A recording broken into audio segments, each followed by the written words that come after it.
Hi guys, this is App Unwrapper. I'm back with Genshin Impact and it's update 4.6. I am going to do Cyno's second story quest. I'm still not sure why he got one. He's not even on the banner right now, so guess we'll find out. Maybe.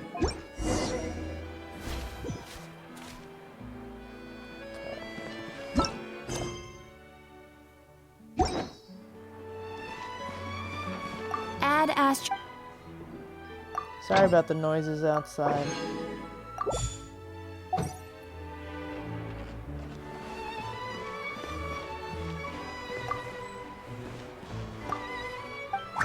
Oh, I think I'm full. Yeah. Alright, whatever. I'll do that eventually. Exactly, but none of them believed me. Oh.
Wow, the academia sure is busy during the day.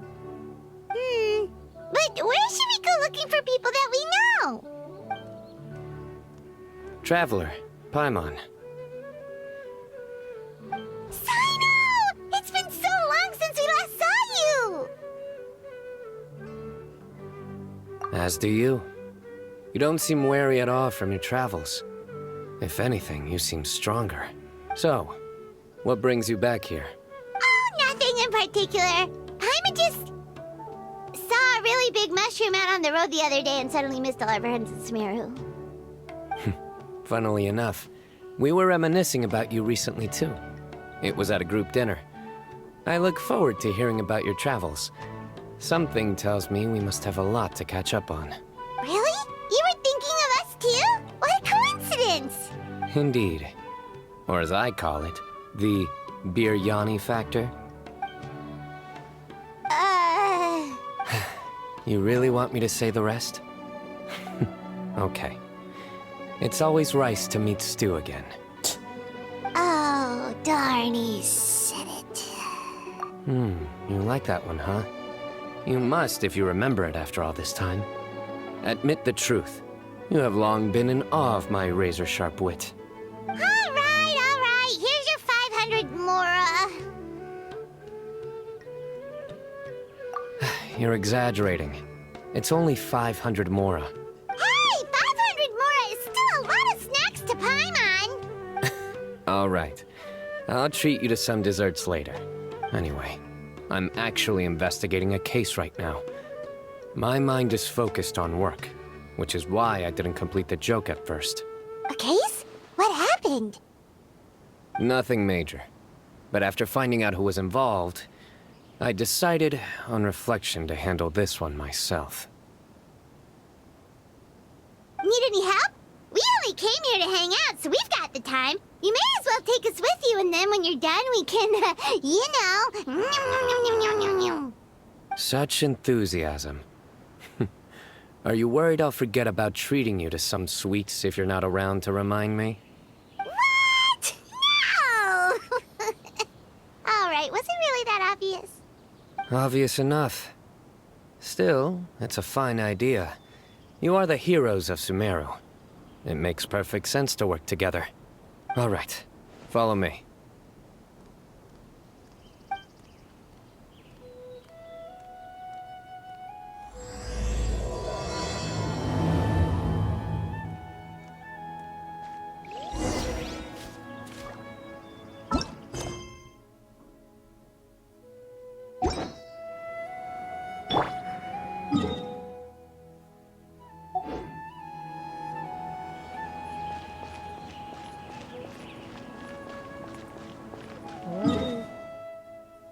Where are we going?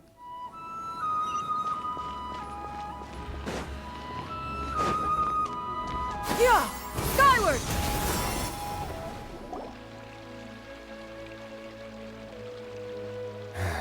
Do you see him? The old man flailing around? Oh, is he the one you wanted to talk to about the case? Correct. His name is Cyrus, a former Spontamod sage. He taught both me and Lisa. Huh? Cyno's teacher is in trouble? It's ridiculous. I'm just an old man who enjoys a spot of gardening, shopping, and wine. What sort of person targets an old retiree? Professor, I've brought some friends. Ah, Cyno. Now who do we have here? Hold on, let me think. A flying fairy dressed in white? A youth who does not seem to hail from this land? My goodness. You must be the legendary traveler in Paimon. I've heard all about what you've done for Sumeru. Wow, looks like we're really famous. I've told him about you before. You are my friends, after all. That's right. Let me summarize the situation. A couple of days ago, Professor Cyrus suddenly received a threat letter. A threat letter? Exactly. Who sends a threat letter to an old man like me, for goodness sake? This is the letter in question. Cyrus, I have uncovered your secret. If you wish to prevent it from going public, leave 10 million mora at the back door of the cafe. Secondly, don't come looking for me. You'll never find me. But I will always be watching you and all of your secrets. Finally, if you dare to report this to the Matra, there will be consequences. Wow, they sure didn't mince their words. Clearly, this person must be desperate for Mora. Sorry about the noise. 10 million more. What a joke. I'm just a single retiree with nothing to my name beyond the tomatoes in my garden. Where do people think I'm hiding 10 million more, huh? In my tomatoes? There were no witnesses, so currently the letter is all we've got. So, Traveler, Paimon, let's put our heads together. Paimon's ready too! All right, take a look. Do you see anything suspicious?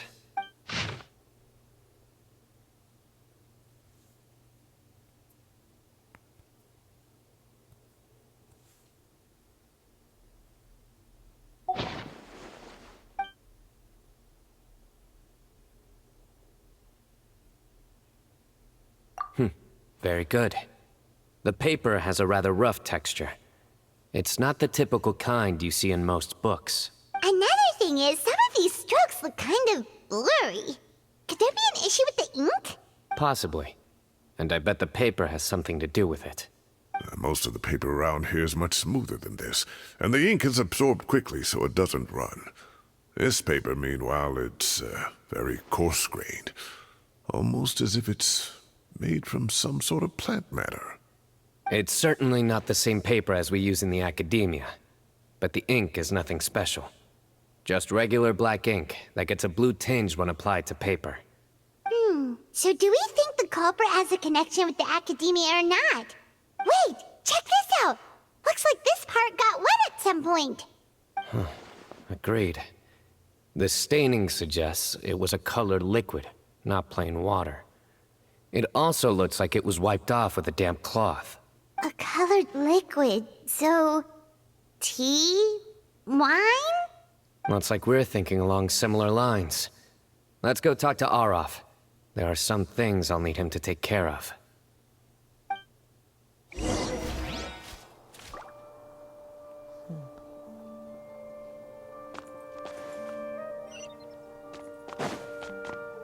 Yeah! Skyward!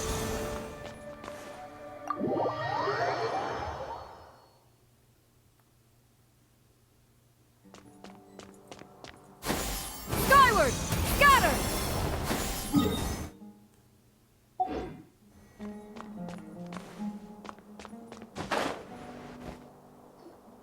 Aureus. Aureus. Ah, there he is. Mahamatra Cyno. Sir Cyrus. Ah, and the Traveler and Paimon. It's been a while.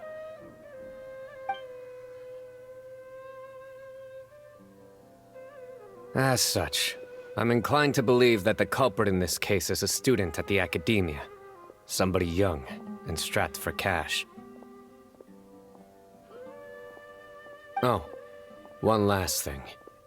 I'd start your investigation by taking a look at the cafes in the city. Oh, of course! You think the culprit spilled their coffee on the ladder, huh? They do look like coffee stains to me.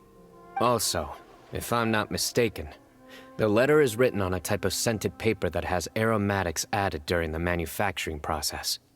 The kind often provided as writing material for customers in cafes and taverns. Ah, of course. Yes, like they sell in the gift shops. I remember now. Zaha Hadid bought some a while back. She said she was going to use it as wrapping paper for a vase. Understood.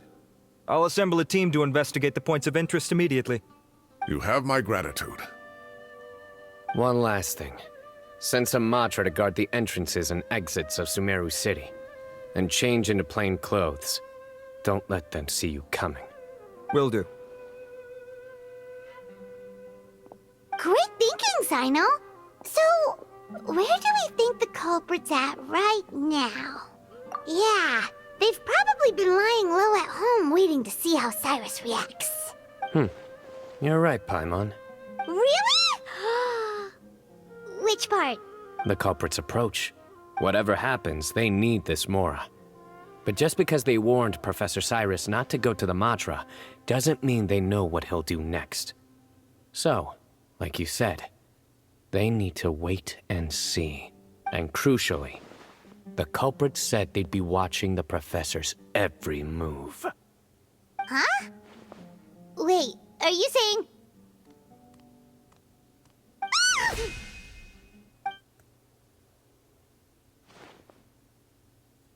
Found you! What are you doing? You wrote the threat letter! I don't know what you're talking about. What threat letter?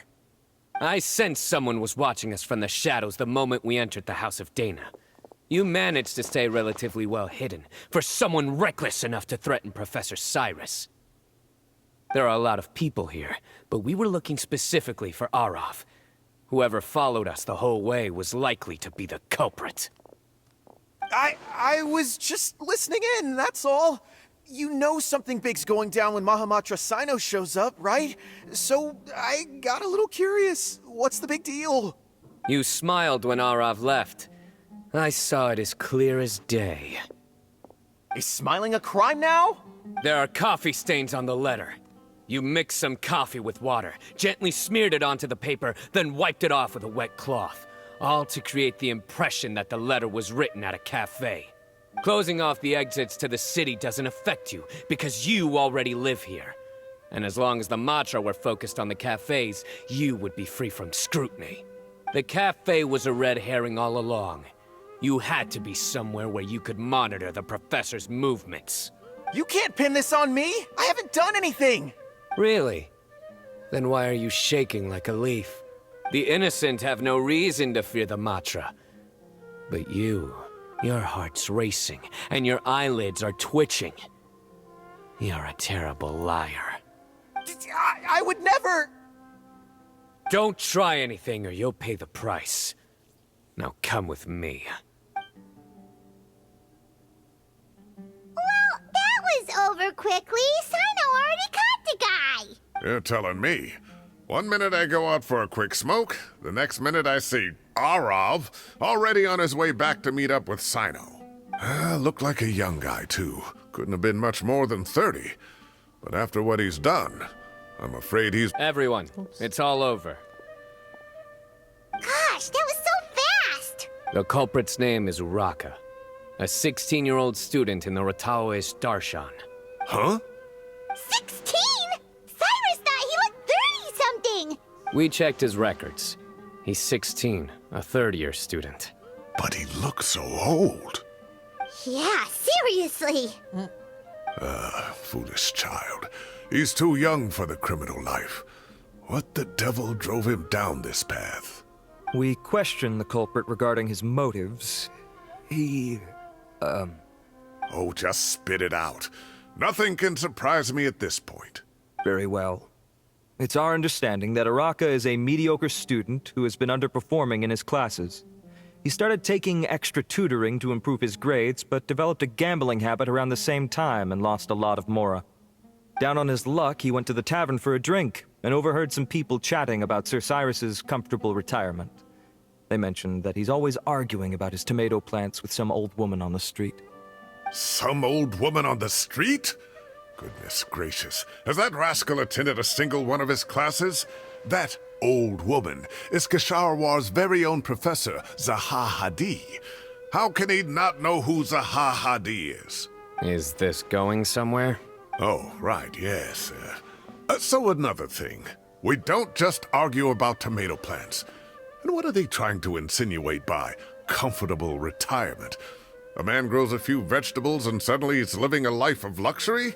Maybe it's more the fact that you have the time to grow vegetables in the first place. Uraka mentioned he'd heard a rumor, alleging that Sir Cyrus illegally obtained a large sum of money from the desert before retiring, and kept it for himself instead of reporting it to the academia. Uraka believes this money to be the reason why Sir Cyrus hasn't kept up with any academic research or other projects since his retirement. And given your advanced age, he thought you'd be an easy target to blackmail. Oh, Uraka. I'm at a loss for words. I'm so angry I don't know where to start. People make up rumors all the time. I am quite confident that Professor Cyrus has never embezzled a mora in his life. Arav, you'll have to find some excuse to interrogate Uraka again later. I need you to deliver a few firm fistfuls to him on my behalf. I completely understand how you feel, Sir Cyrus, but I'm afraid that course of action goes against the Matra's principles. Professor, there's no need to be childish about this. Oh, come on. I was clearly joking. Okay. Where does this go from here? The academia will determine the appropriate disciplinary action against the student. And as for the individuals spreading rumors about the professor's obsession with tomatoes and some old woman on the street, there could be a slander case here. The Matra will continue to investigate. Who said I'm obsessed with some old woman on the street? Mind your wording or you'll start a whole new rumor.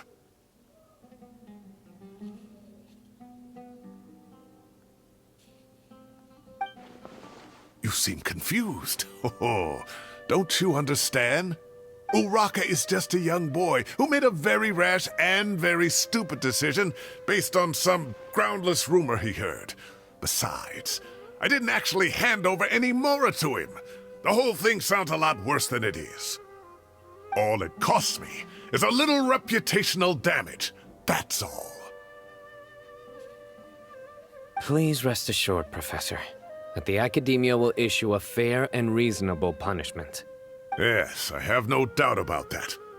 But as a former educator, I'd still like to have a serious conversation with the boy's parents. Their family lives in the city, yes? Correct. We looked into the family. Both parents are merchants, and they're often away on business. They've never taken much of an active role in their children's lives. Oh, what a mess. You don't have to seal the evidence away yet, do you? I'd like to have that letter back for the time being, if possible. I need something concrete for when I talk to the family tonight. We have to show them how serious this situation is. The relevant authorities have already reviewed the evidence and are now discussing Araka's punishment. You can hold on to the letter for now. Just make sure to return it within a couple of days. Oh, so you'll be able to close the case in 2 days? Give or take. Cases like this are quick to resolve. He's very suspicious. Very good. Well, thank you for all your help. Perhaps we can all go for a meal together. Oh, my treat, of course. My apologies, Sir Cyrus, but I have a prior commitment. Enjoy the meal, everyone. Ah, I see. Well, that's a pity. But Cyno, you have to come. You found the culprit at record speed, and I owe you for that. Ah, and isn't Tighnari in town at the moment? Bring him along, too. Wait, you mean Tighnari's in the city? He is. Tighnari's master, Sir Nephis, called him and Kale to the Academia to help out on a project. They should be at Nephis's office at this hour. Though I must say, I'm surprised you're extending an invitation to Tighnari. Did you do something to offend Sir Nephis? Don't be outrageous. Nephis offends me all the time. It's never the other way around. Anyway, hurry up and fetch Tighnari. I'll head over to the tavern with the Traveler and Paimon. See you there. Go on now. Don't keep us waiting.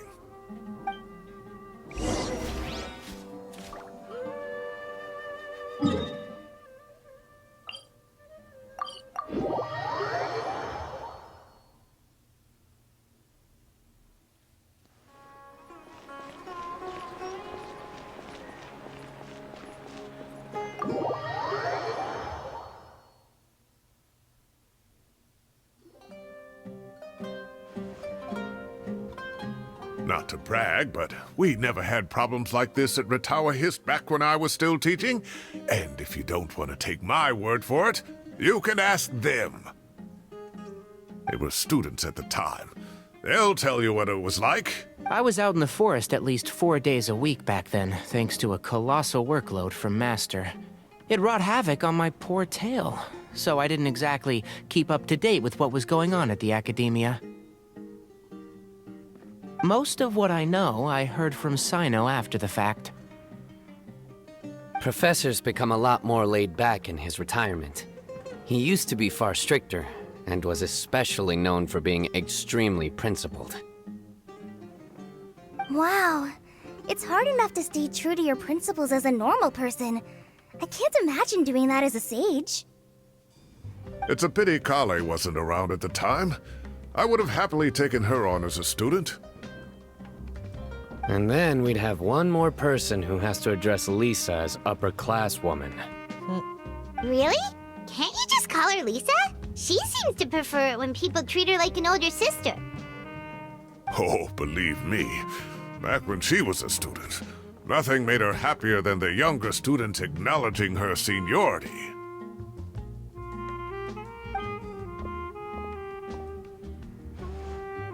Whoa, more food? Are you sure about this? We don't want to take advantage. Oh, don't worry about it. Order whatever you like. And if it's not enough, order some more. After all your help today, treating you to dinner is the least I can do. I thought I heard some familiar voices. Ah, and Sir Cyrus is here as well. Hey, it's Kaveh. Oh, Kaveh, it's been a while. Zahahadi was talking about you last month. How have you been? I've been all right, thank you. You're looking very well, sir. I'm glad to see it. Have you eaten yet? Care to join us? That's awfully kind of you, but I had a late lunch, so I'm not really hungry just yet. I'll have dinner a little bit later tonight. I just came to Lombard's to buy some wine, and when I heard some voices I recognized, I thought I'd come and say hello. So what's the occasion, anyway? Some sort of celebration? Consolation, more like. You wouldn't believe the day I've had.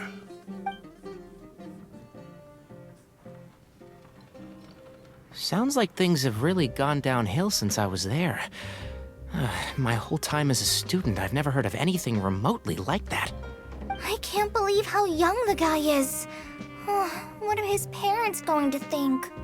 Young people are always more susceptible to making rash and ill-advised decisions. Their minds are still developing. It's just an unfortunate fact of life. But still, this boy has some nerve. Just look at what he wrote. Oh, it makes my blood boil. Wow, yeah. Jeez. I will always be watching you and all of your secrets. And then he just followed you into the house of Dana? If this were my son, he'd get the scolding of a lifetime. Oh. Luckily, I'm also an extremely principled person. Kave! Your order's ready, sir! Coming. I'll have to get going. Have a nice evening, everyone. I'll catch you all another time. Okay, bye-bye! Here I am. The coffee beans are in here too.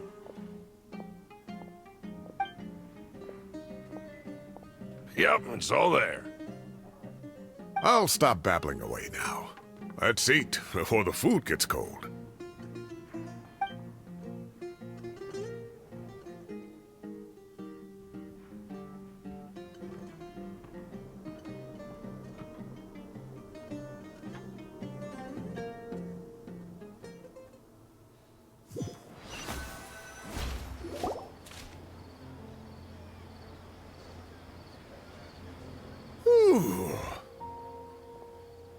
Oh, too tasty. Paimon's belly is about to explode. Oh, mine too. I'll have to walk home to burn some of it off. Thanks for dinner, Sir Cyrus. Master Tighnari and I will bring you some homemade herbal tea next time. It'll do wonders for your sleep. Well, I look forward to that. In fact, could I trouble you to bring a little extra for the other old folks on my street? I'll be the envy of the neighborhood. No problem at all. I'll pack some up and bring it over. I'll see you all later. I better head home now and tend to the crops. Good night, Professor. Don't let those tomatoes keep you up too late. Hey, my tomatoes are serious business. I am not about to be beaten by Zaha Hadid. Anyway, I'll be leaving now. Don't stay up too late now, children. I bid you all a good night. Take care. Have a safe trip home. All right.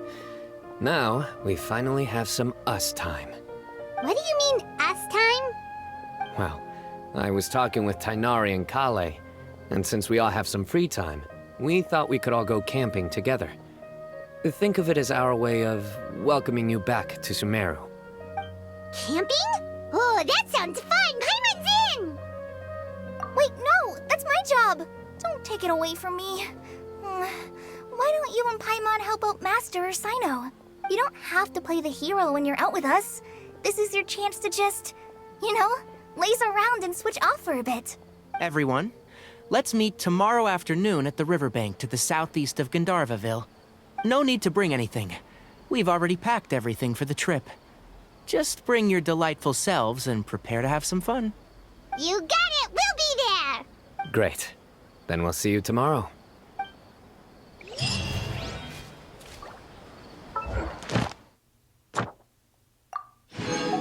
I'm gonna continue with it.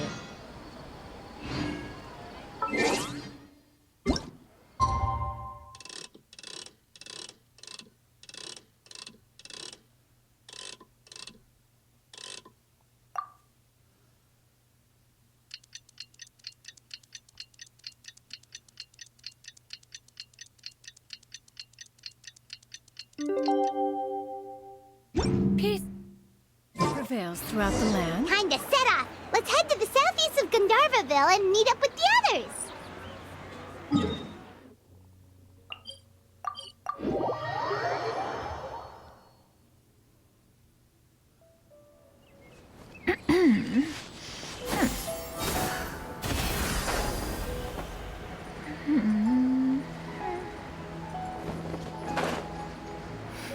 Scatter! We're here! Wow, you guys are ahead of I'd say we're right about on schedule, actually. We were aiming to have them set up before you arrived. Traveler, Paimon, let's go fishing together. Whatever we catch, we can grill for dinner tonight. You got it! Dinner's on us tonight!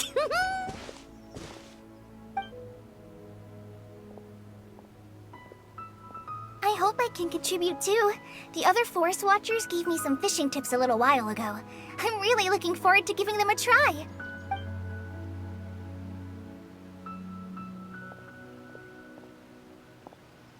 I saw some very appetizing mushrooms in the area, so I gathered a few for us. I'll leave them here along with some fresh fruit. Wow, camping with a Forest Watcher is the way to go! They think of everything! And even if they don't, they can improvise! This is true. I don't think I've ever had a single rough day in this forest. So, how has everything been going for you? Well, there's been some high points and low points, but we've had some unforgettable experiences along the way. I see. Oh, in that case, you should try a Valberry. I bought some from the market this morning. A valuable suggestion. Just don't bury your feelings using food. All I wanted was to recommend something bittersweet. Oh, I have a sudden craving for fruit tea. I'm gonna go fetch some stuff. Bye!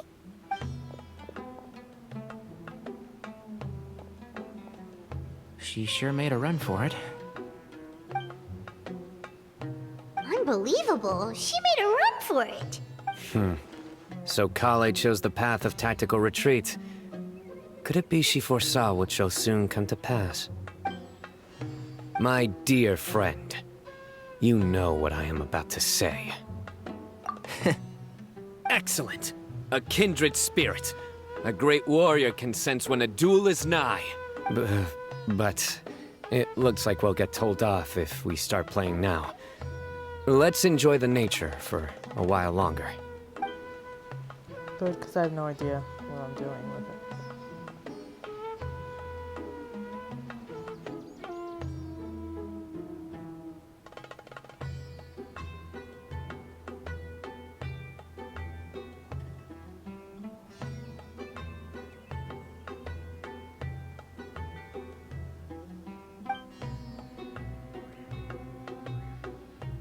We got a bite! I'll reel it in.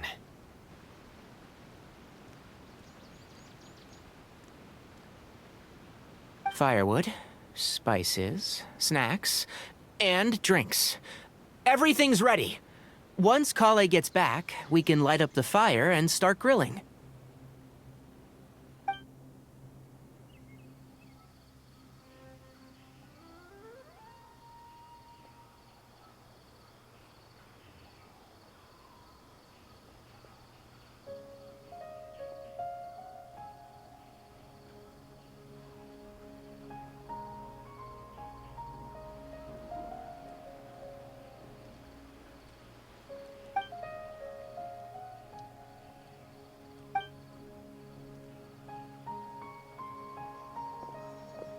There are 3 tents.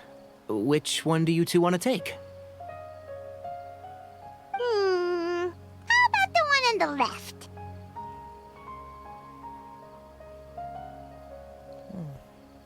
Well, Paimon just thinks the ambiance here is a little better. True. But it's also the closest to the water.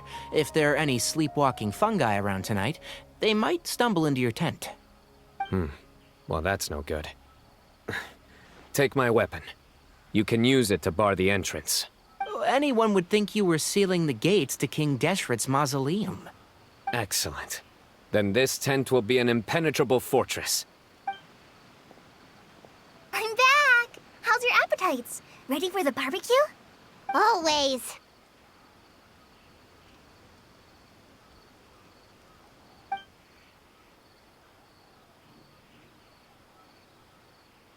Oh, it smells so good. Paimon's drooling. Someone sure is desperate to eat. I think it's time to add the seasoning. How do you like your skewers? Well done? Medium? Rare? Wait, isn't that just for steaks? Hey, if it works for steak, maybe it works for other things too. Medium well for me. Okay, these are about ready now then. It'll be a few more minutes for anyone who wants theirs well done.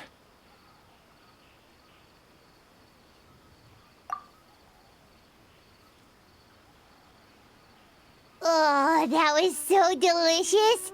If Paimon's stomach had space, she'd eat 3 more skewers. I ate a lot too.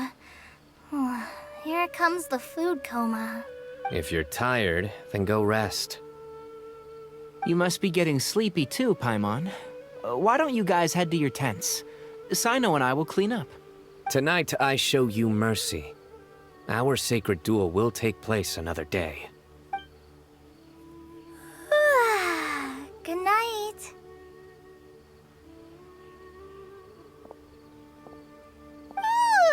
Paimon's struggling to keep her eyes open. Oh, don't forget this. The Staff of the Scarlet Sands. Wait, you were actually being serious about that? It's a very powerful weapon. Try it. Paimon can't even lift that thing. Fair enough. You sure you don't want it? Yeah, Paimon's sure. We'll be fine. And even if we do get an uninvited guest in the night, Paimon will be here to take care of the traveler.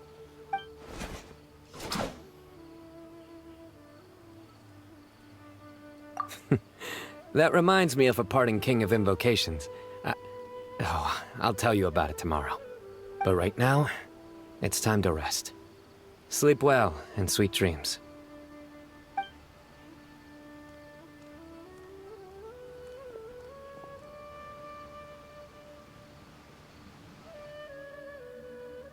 I like Sumeru music.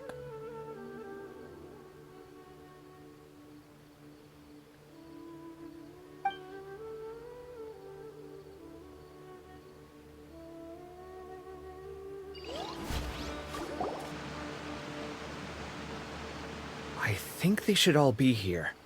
Traveler? Paimon? Are you in there?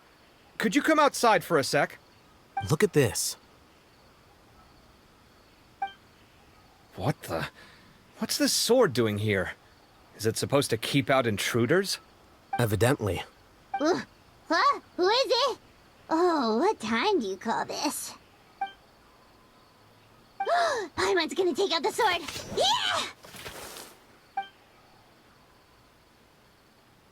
Oh, hey them, Kave! What are you doing here? It's the middle of the night! Sorry to wake you up at this hour of the night, but we've got a situation on our hands. Let's get dressed and talk about it outside.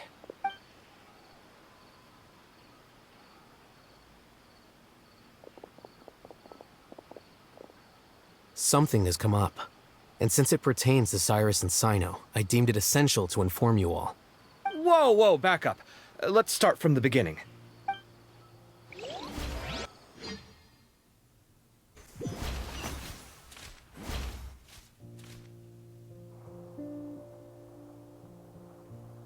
Huh? Where'd the wine cups go? I could have sworn I left them here after I washed them. Ah, there they are. I'll have a cup too. Can you see if the cookies are still on the table? They are. And so are the fruits. Oh, this is so bland. I should have gotten a few bottles of what Cyno's group was drinking last night. Do tell. What were they drinking? Oh, right, I forgot to mention. So, I ran into Cyrus yesterday evening when I went to the tavern to pick up some things. He was hosting a dinner for Cyno, Tighnari, Kale, and the Traveler and Paimon. Anyway, they got a bottle of Lombard's new vintage for the table. At least, I think that's what it was. It looked pretty good. Sounds like they're all tangled up in this. You know what it's about, right? 16-year-old kid tried to extort Cyrus. He was asking for 10 million mora. I heard some people talking about it on the streets, yes. Didn't take them long to catch the culprit. The sages are probably dealing with the case by now. I wonder what Sir Nephis and the others will make of it. Oh, Cyrus showed me the extortion letter, too. It was crudely written, but the paper had this beautiful pattern on it that I've never seen before. Really caught my eye. Give me a sec, I'll sketch it out for you.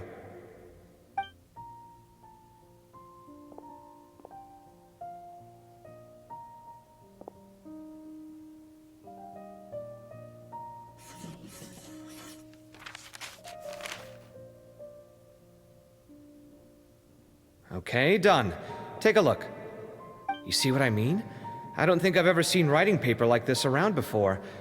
God knows where the culprit got it from. Interesting. These are all motifs associated with the tribes of the desert. What? Really? Take this, for instance. Looks like an outline of a spire, similar to the kind found on some ancient palaces. And the crisscrossing and mirroring here, I recognize that too.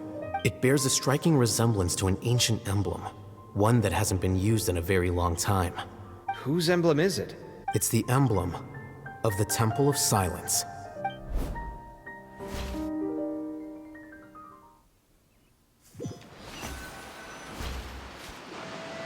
After discussing it with each other, we both agreed that something didn't feel right. So we went looking for you. This was a long way to come from the city.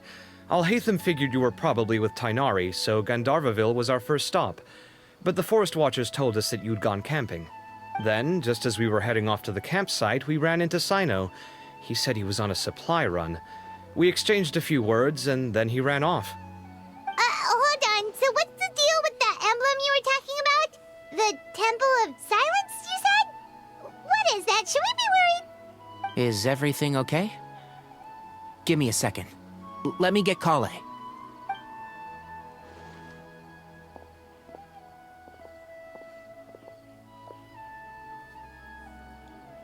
So you've never heard of the Temple of Silence? Well, to put it simply, it's an organization that has existed in Sumeru for over 1,000 years.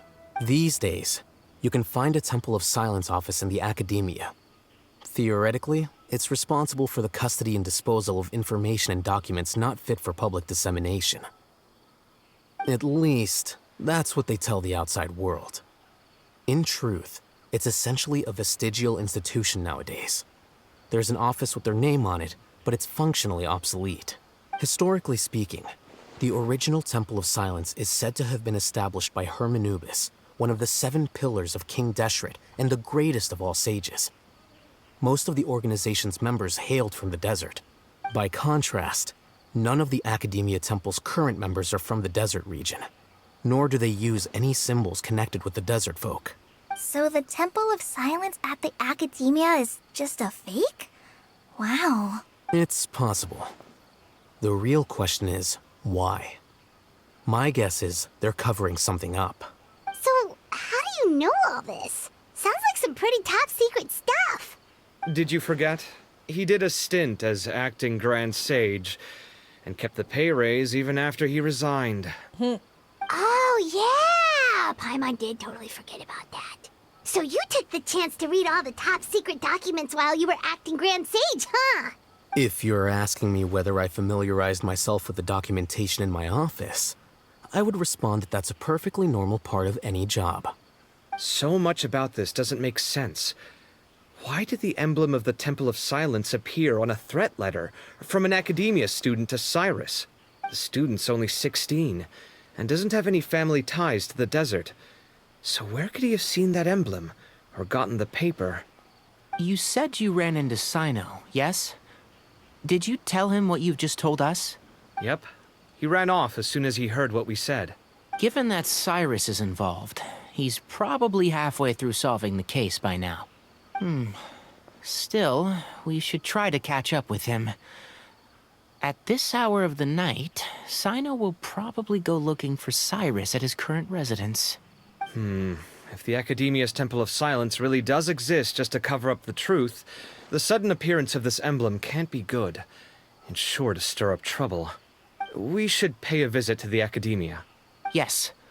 As the Sage of Amorta, my master ought to know the truth about their office. You can ask him to tell you what he knows. The more information we have, the better prepared we'll be for whatever happens there. If this situation is connected to the real Temple of Silence, the emblem has to be part of a bigger conspiracy. Kale, could I trouble you to send a message to the Core of 30? Tell them to keep an eye out for Cyno and Cyrus. Traveler, Paimon, you two come with me. We'll go after Cyno. Sounds like a plan. Let's go. Cyrus has been living in the city lately. He rented a place near the field so he can keep an eye on his tomato plants. Then let's go look for him there.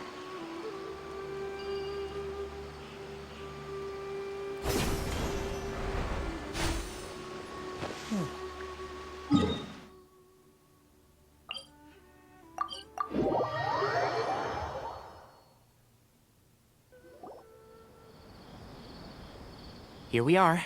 This is the place. We might be too late. Looks like nobody's home. Oh, Cyno moves fast. If he was here, he's probably long gone by now. I know that voice. Is that Tighnari I hear? Ah! Professor Zahahadi!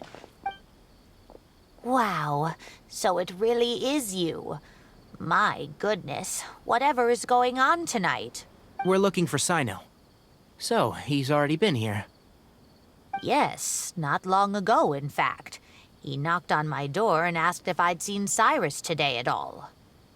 I told him the old fool left early this morning, and I hadn't heard him come back. So we went to his place, and would you believe it? He's gone. Goodness knows where to.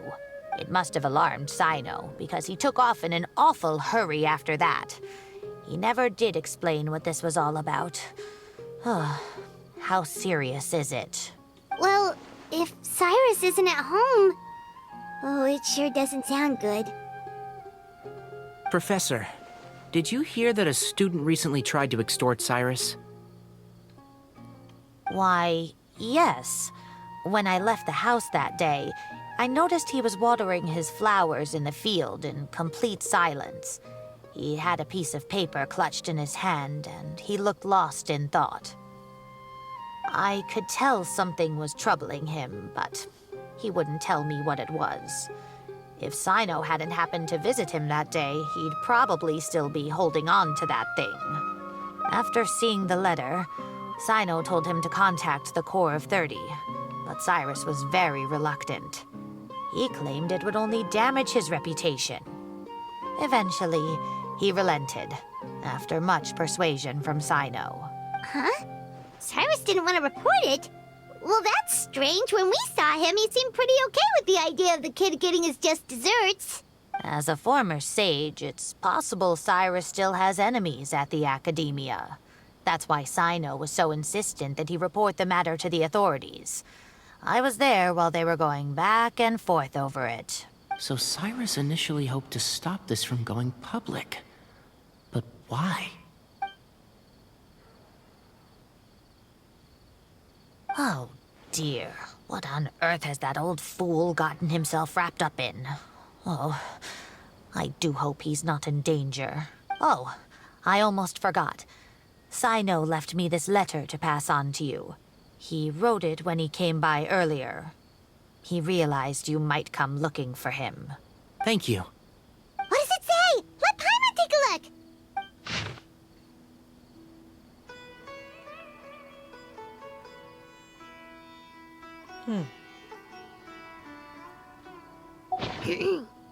My friends, this is a rather complicated state of affair. Unfortunately, I cannot disclose more than that. I ask you to understand and accept that I had to act alone at this stage. Don't come after me. Yep, that sounds like Cyno. Thank you, Professor. Please do not worry. We will do all we can to protect both Cyno and Cyrus. Traveler, Paimon, let's head to the Academia and regroup.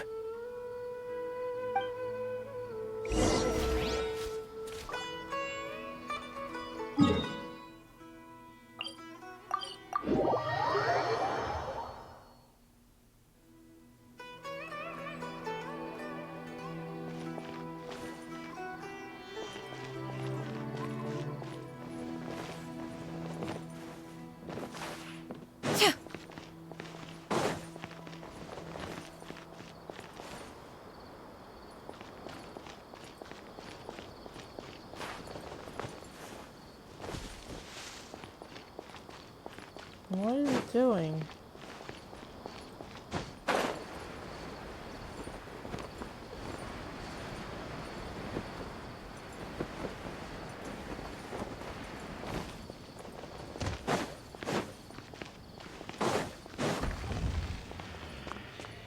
Yeah! Skyward!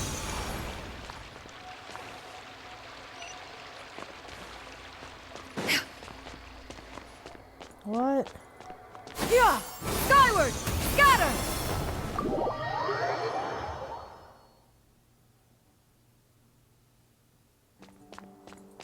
Yeah!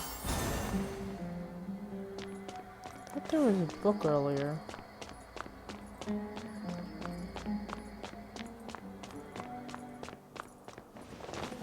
Let me look for it. Aha.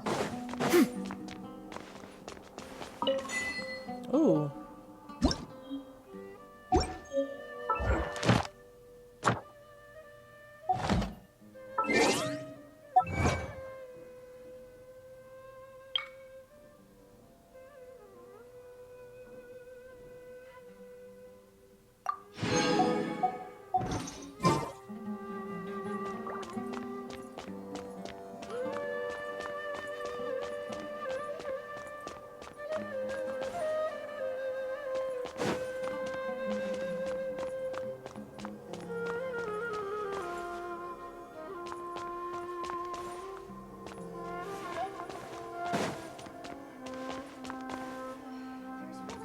Why am I missing a book?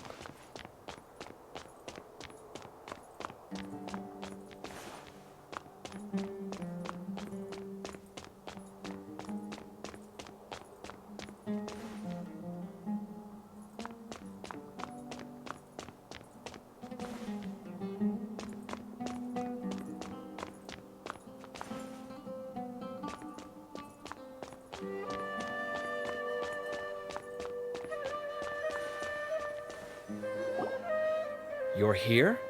I thought you were going after... Ah, I guess you lost their trail. We went to Cyrus's house. No one was there. Cyno got there before us, but he was long gone by the time we arrived. He didn't say where he was going? No, he left us a letter and told us not to go after him.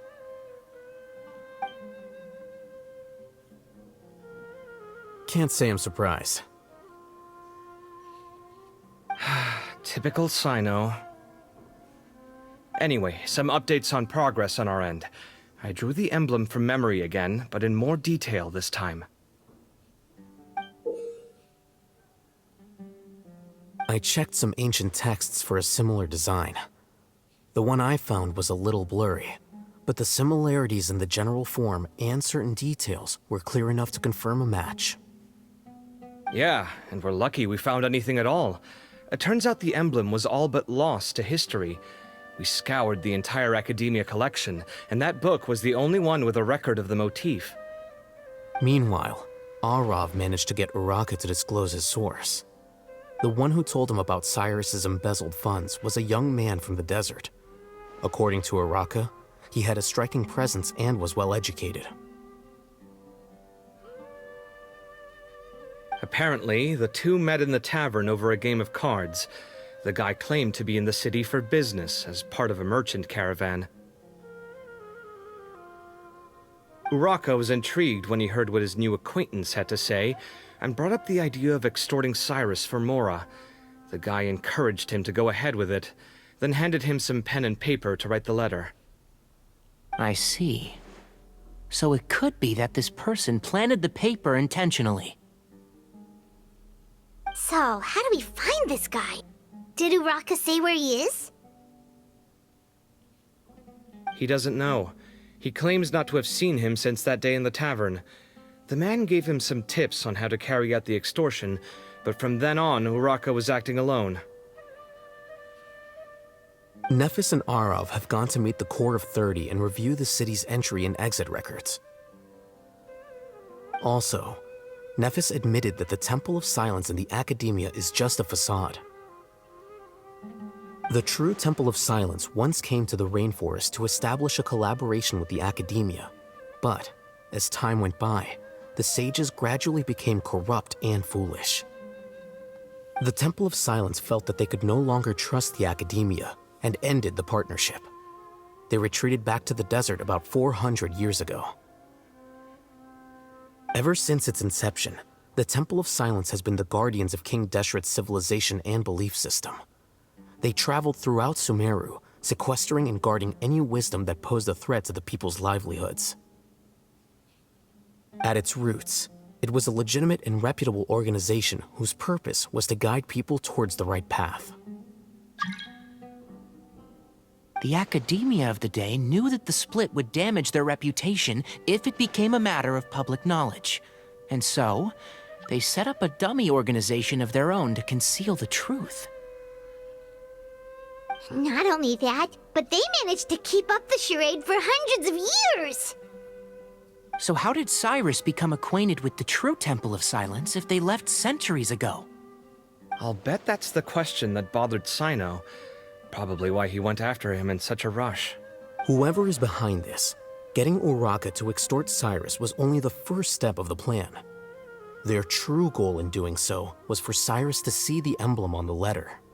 He must have recognized it right away. That'll be why he didn't want to involve the authorities. He probably hoped to take care of the whole thing by himself. Unfortunately for him, Cyno had other plans. Since the desert is where the Temple of Silence originated, that is in all likelihood where Cyrus went. I have to go after him. Really? Are you sure that's a good idea, with how you respond to the heat? Why don't we send someone else? I should be fine, as long as I bring plenty of water. Besides, I just can't shake this ominous feeling that if we don't catch up to them soon... Everyone, I have news from the Core of 30. Master! Oh, so that's Nafis, Tighnari's master? Oh, we're finally getting to meet him in person! It's a pleasure to meet you, Traveler in Paimon. Several independent eyewitnesses have reported seeing Cyrus and Mahamatra Cyno leaving the city at different times. Both were heading in the direction of Caravan Ribat. What is with this guy? Why does he look so funny? I was going to suggest that you join forces with the Core of 30 in this case. However, as I'm sure you've already heard from Alhaitham and Kaveh, the Temple of Silence is involved. The Academia has made a number of decisions throughout history that I am ashamed to talk about. It may well be that no better choice was available to them, but those actions are nonetheless a stain on our legacy. I won't attempt to make you understand the Academia's perspective. Now is the time for action. I understand where you're coming from, Master. But I'm afraid the situation might be more complicated than we thought. I think we need to keep a low profile, or risk making things worse. Good point. If Cyrus is involved with the other side, or worse, if he's fallen into their hands, and... everyone, we have to get Cyrus and Cyno back safely. We cannot afford to lose them. Need our help? Whatever you need, we got you covered. Really? Wonderful. You have my most sincere gratitude. Arav and I will continue to follow up on the lead from Uraka. Kaveh, Scribe Alhaitham, I'd like to ask you to cover the duties of the House of Dana. Tighnari, you're planning to go into the desert, correct? I am. Kaveh, I'll be okay. You stay behind to help Master and Alhaitham. Well, if you're sure... okay. But be careful. Thank you all. Arav, let's go. You'd better get moving. Don't forget to ask for help when you need it. Will do. Let's go, Tighnari. Hopefully we can catch up with Cyno before it's too late. Knowing him, he's probably covered a fair distance already, but we still have a shot. Let's take it.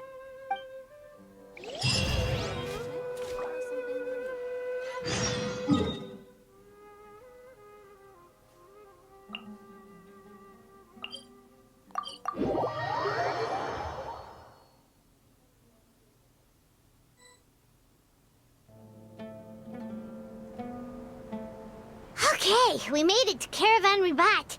Where should we go next? Maybe we should ask the nearby guards if they've seen anything. Hold on. Look over there. Is that Dia? You sure you want to brave the desert alone? I mean, it's your choice at the end of the day, but still. It's not my first time. I'll be fine. Cyno! If you're really going to go through with this, then at least take our advice. When you're packing for your trip, budget for 5 days more than you plan to spend out there. Makes sense. Okay, I'll go get ready. Thought we might find you here. You're trying to retrace Cyrus's steps, aren't you? Didn't I tell you not to come after me? I thought I had a good lead on you. Well, sorry, but we never agreed to that. Why would you go off on your own like this? Nothing personal. It's just a complex situation. And I'd rather not involve anyone else if I can help it. Takes a special kind of person to get Cyno chasing them all the way out to Caravan Rebot. But why so coy today, huh? You only gave us his age and description. Why can't you reveal his name? Is he Sumeru's most wanted or something? Oh, also, hey guys, it's been a while. Dia and Candace! So nice to see you. Actually, seeing all of our friends is the whole reason we're here. You're looking well. Glad to see it. Candace and I came to Caravan Rebot on business. We ran into Cyno as he was asking about some elderly gentleman's whereabouts. Some people say they saw him. Guess he stood out as an older guy heading into the desert alone with just a sumpter beast in tow and very few supplies. That's gotta be one heck of a story there. Cyno, it's okay if you can't tell us anything about the case. But let us know how we can support you. We're here to help however you need. The more people we have working on this, the quicker we'll be able to find the person you seek. No, it's not that simple. If I'm right, he'll be doing everything he can to avoid us. We spoke with Zaha Hadid. From what she said, it's pretty clear that he wants to try and solve this on his own. It won't be easy trying to find him in the desert when he's deliberately trying to cover his tracks. Sounds like this is far more complex than we imagined. Still, if he started from Caravan Rebot, the chances are that his route took him past our village. You may as well ask if anyone there has seen him. My thanks to you both. Once this is resolved, I will find a way to repay you. Come on.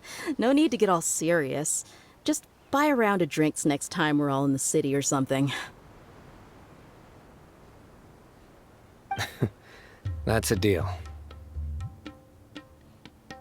All right, so, you all set? Yes, we'll handle it from here. Thank you again for your help. I don't take it for granted. All right, then we'll leave you to it.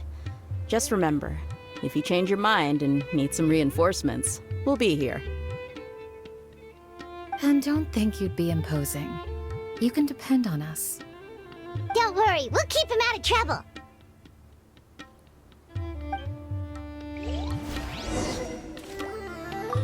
Cyno should count himself lucky that the Traveler and Tighnari got here when they did. What was he thinking, trying to play the lone hero? The desert tests the character of all who enter it, and only those with wisdom and courage shall prevail. But take heart. With his companions by his side, no harm will come to Cyno.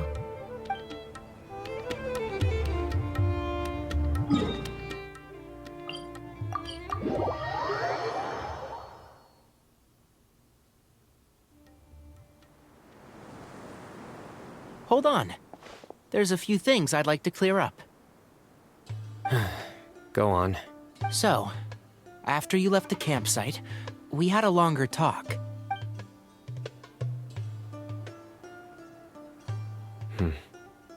Clearly, we've only scratched the surface of the Temple of Silence question.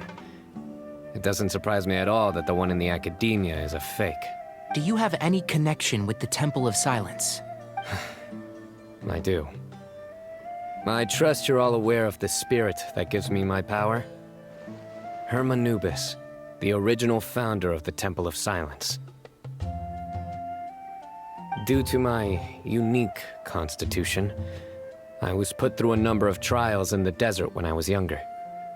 Later, I met the professor, and he brought me to Sumeru City. But my memory of that time is hazy. I can't recall much. It's a good thing that Kaveh noticed the emblem on the letter. Without that, I don't know if we would have connected the dots and realized there was more to this case than mere extortion. I did not recognize that symbol at all. Whether that's because I've never seen it, or because my memory fails me, it's hard to say. Yeah, you're right. Thank goodness for Kaveh, and for Alhaitham's diligence during his time as acting Grand Sage. But Cyrus must have recognized it right away, right? Otherwise, he wouldn't have had any qualms about you reporting it. Oh, maybe his connection to the Temple of Silence goes even deeper than yours. I suspect so too. Professor has never once mentioned the Temple of Silence in conversation. And whenever the conversation turns to Hermanubis and the concept of spirit indwelling, he avoids going into any depth. Well, speaking of avoiding things, you do realize, don't you, now that we've caught up with you, you're stuck with us for the rest of the way? I am aware. And I have accepted it. Or rather, I don't see how I could manage to ditch you en route, so I might as well accept that you're coming with me.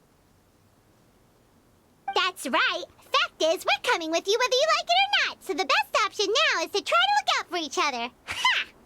Fair enough. Then at least let me buy you a drink once we're back in the city. Works for me. All right, off we go. Let's start by seeing what the guards here can tell us.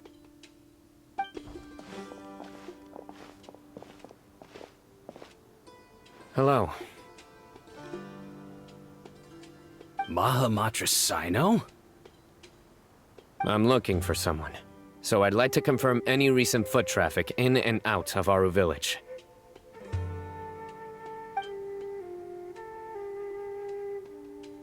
A man matching that description passed by Aru Village not too long ago. He stopped by to load up on food and water and feed his sumpter beast, then he was on his way. Where was he going? Let me think. He took a seat by the entrance of the village for a while, and had a brief chat with the person who came to deliver the water. He said he was headed somewhere near an oasis, but he didn't mention which one. Do you have a map? I can mark out the direction he was heading and the best routes to any nearby oases. I have one. Mark away. Great.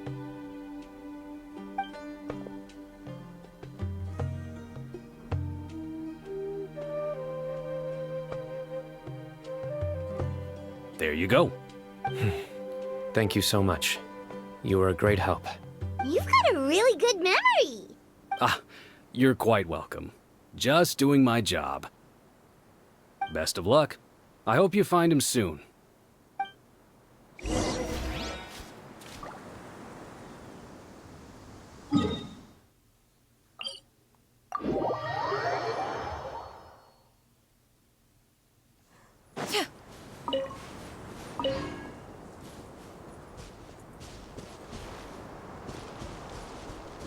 Yeah! Skyward! Scatter!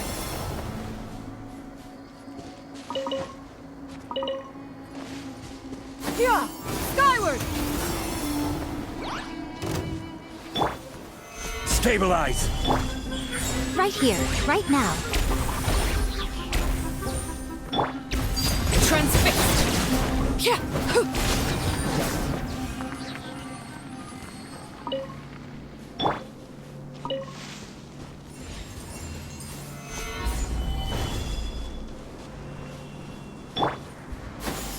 Skyward!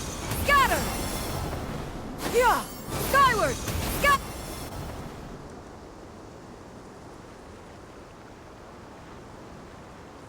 Hold on. I see some people over there. Do you think it's safe to ask them what they know? Should be. I'll go. No. I'll do it.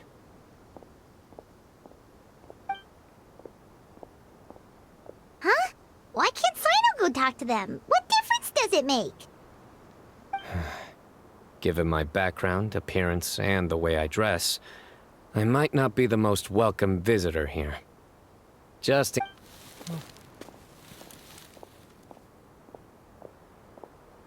Ah, hello there. I hope I'm not interrupting. My friend and I are looking for an elderly man who's gone missing around these parts. Any chance I could ask you a couple of questions? Oh, a missing person, huh? Sure. What do you want to know? I'm just wondering if you've seen him. Let me give you the details.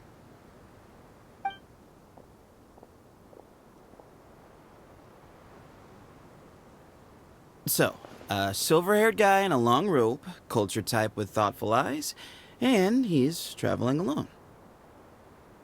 He'd stand out like a sore thumb around here. Yeah, sounds like the kind of guy we'd remember if we saw him. He's looking behind me.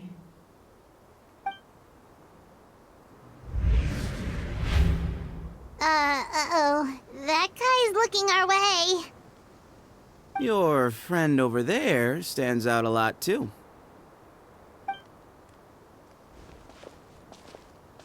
Hey, aren't you Cyno, the General Mahamatra? Why isn't he talking? His mouth isn't moving. Yes, that's me.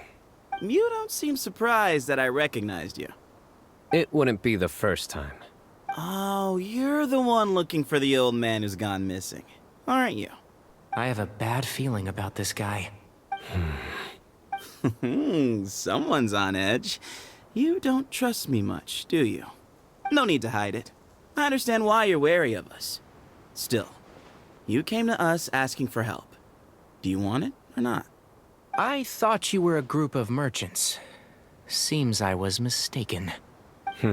Your henchmen don't look like much, but something tells me they put up a better fight than most mercenaries. Hey!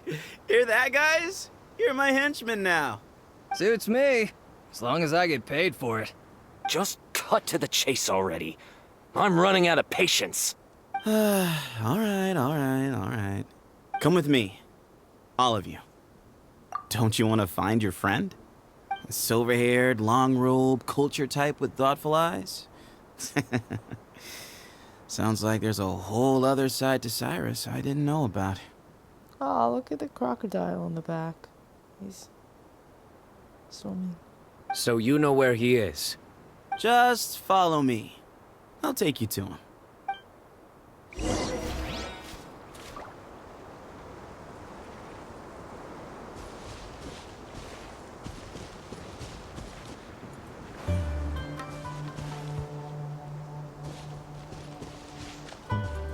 Look how cute they are.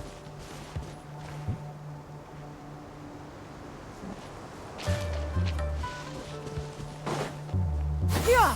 Skyward! Scatter!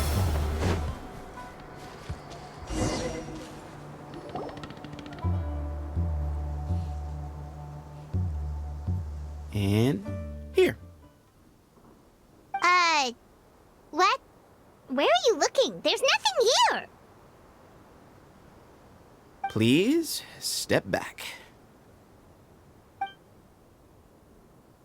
Whoa! Something's coming out of the ground!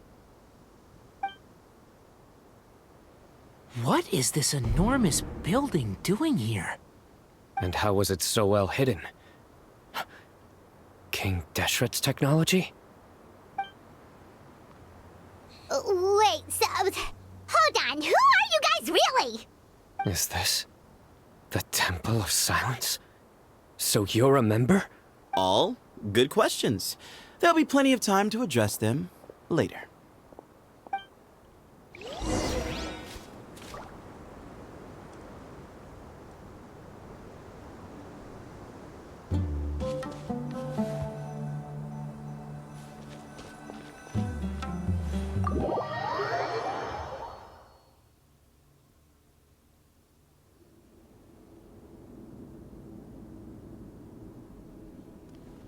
This is not what Paimon was expecting to find in the desert, especially not hidden right next to an oasis.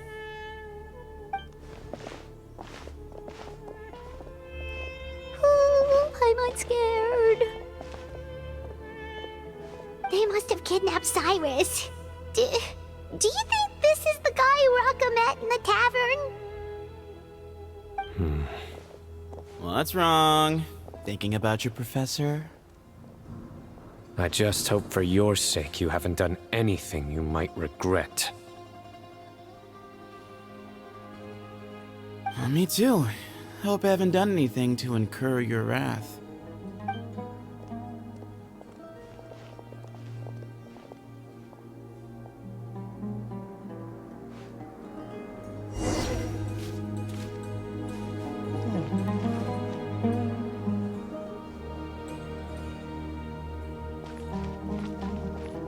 Where are we? Should I be looking for anything, like in case I can never come back?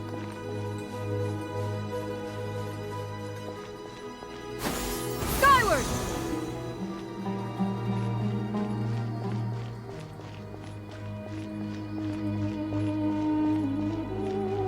I like the music.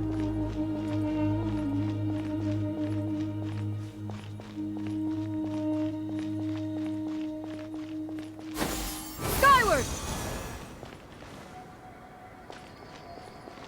Yeah! Skyward!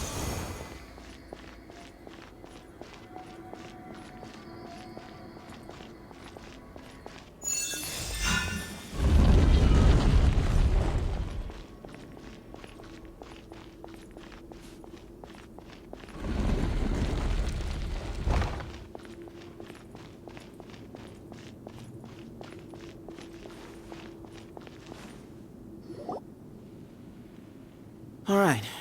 You can wait here for now. I'll inform our leader that you've arrived at the Temple of Silence. Sit tight until he comes to greet you. So he's just gonna leave us here unattended? Maybe we're not being kidnapped after all. They can't have been at the Oasis by chance.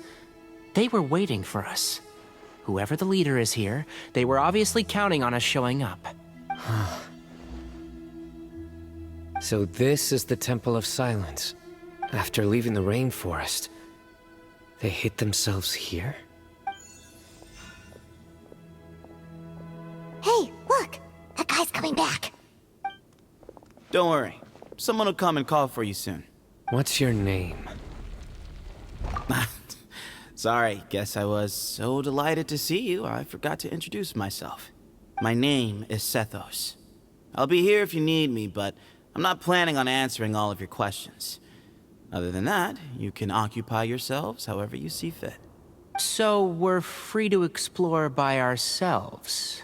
Yep. I mean, I'm not worried about you running off. Cyrus is here. And unless I've misunderstood, you're all quite anxious to see him again. He's right. Well, if we've got some time, we might as well take a look around.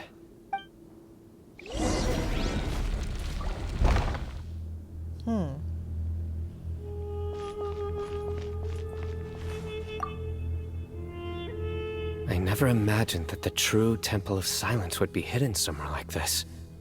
We've passed through these parts before, but never noticed anything.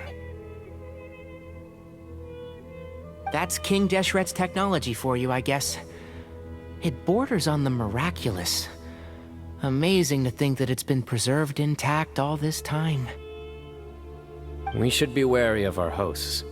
Still, at this point, we can be confident that the professor is safe and sound, so that's something.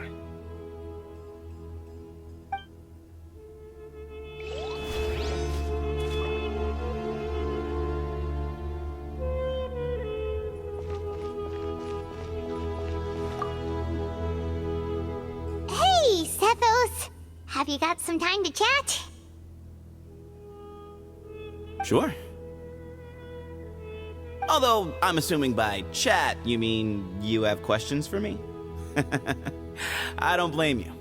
Anyone else would. Not often. The Temple of Silence is a place of quiet and solitude. We don't get too many visitors.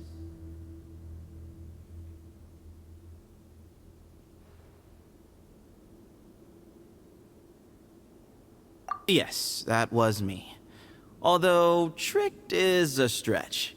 He was asking everyone in the tavern about ways to make some easy money. He insisted that nothing was off the table, even if it broke the law. So, I told him that Cyrus had embezzled a large sum of mora from the desert. So you framed Cyrus for a crime that he did not commit? No. That's not entirely true. Let me jog your memory. The letter just said that he had uncovered Cyrus's secret. It didn't say what secret that was. Of course, Uraka was a great accomplice, really. Very cooperative with a little bit of wine in him. Did exactly what he was told. And not much of an original thinker, though. It doesn't surprise me that he struggles academically. Why did Cyrus leave for the desert as soon as he received the letter? You'll have to ask him that one yourself. Certain things I can't answer for him. I'm neither judging nor defending him. All you need to know is that he recognized our emblem, and it was his own choice to take the bait.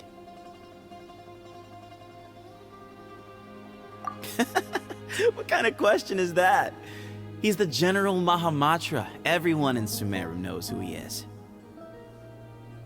Right, but back at the Oasis, you can't have known who he was for sure, or you wouldn't have asked him. So, what we're really asking is, have you never seen him in person before?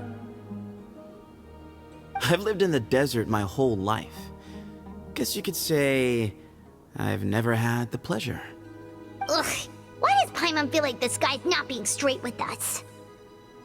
Come on, we've only just met. If I give you all the answers up front, you'll have nothing left to look forward to. Nope, not once. Really? I have no need to go there. Not when the taverns are full of the Urakas of this world. Besides, we're well aware of what goes on at that place. Spies? It's not as clandestine as that. The city gates are wide open. Anyone's free to walk in.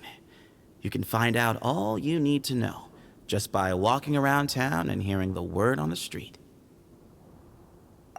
Mm-hmm.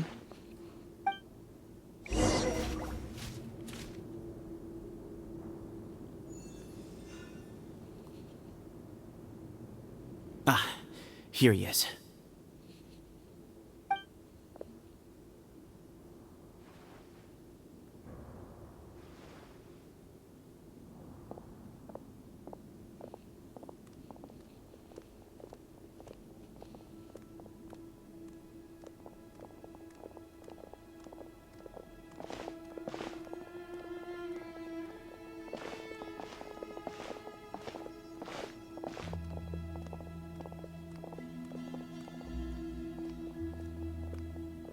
Grandfather, the person you wish to see is here. Well done, Sethos. My grandfather. Greetings, one and all. I am Ba Moon, the current leader of the Temple of Silence. I know why you are here, and I thank you for your patience. Bring him out.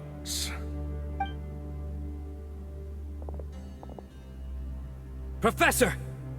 Cyrus, are you okay? Ah!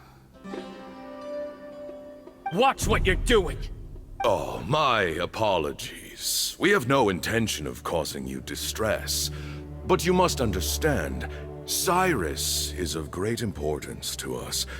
We had to find a way to bring him back to us. Cyrus owes me his life, and to the Temple of Silence, he owes a debt of gratitude.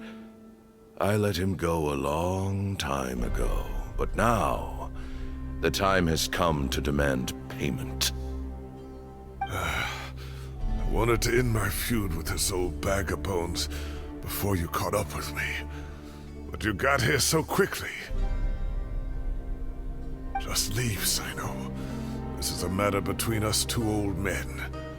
You're all too young to get involved. So that's why you didn't want to report the letter. You'd made up your mind to come here from the beginning. You only left in such a hurry to try and throw us off your trail. Some things in life catch up with you, no matter what you do. You shouldn't have come. That alone brought the others. Cyno didn't make us do anything. We came here for the same reason he did. To rescue you. We'd appreciate you telling us the truth. Otherwise, it seems a little unfair on everyone who had to stay behind. My secrets are secret for good reason. Bringing them to light can only lead to misfortune.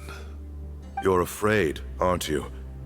You can't bring yourself to speak of your past deeds to the students you nurtured as if they were your own children. You recognized our emblem because for many years you lived among us. Indeed, you all but became one of us. You knew as soon as you saw the letter that we, not Uraka, were the ones speaking to you.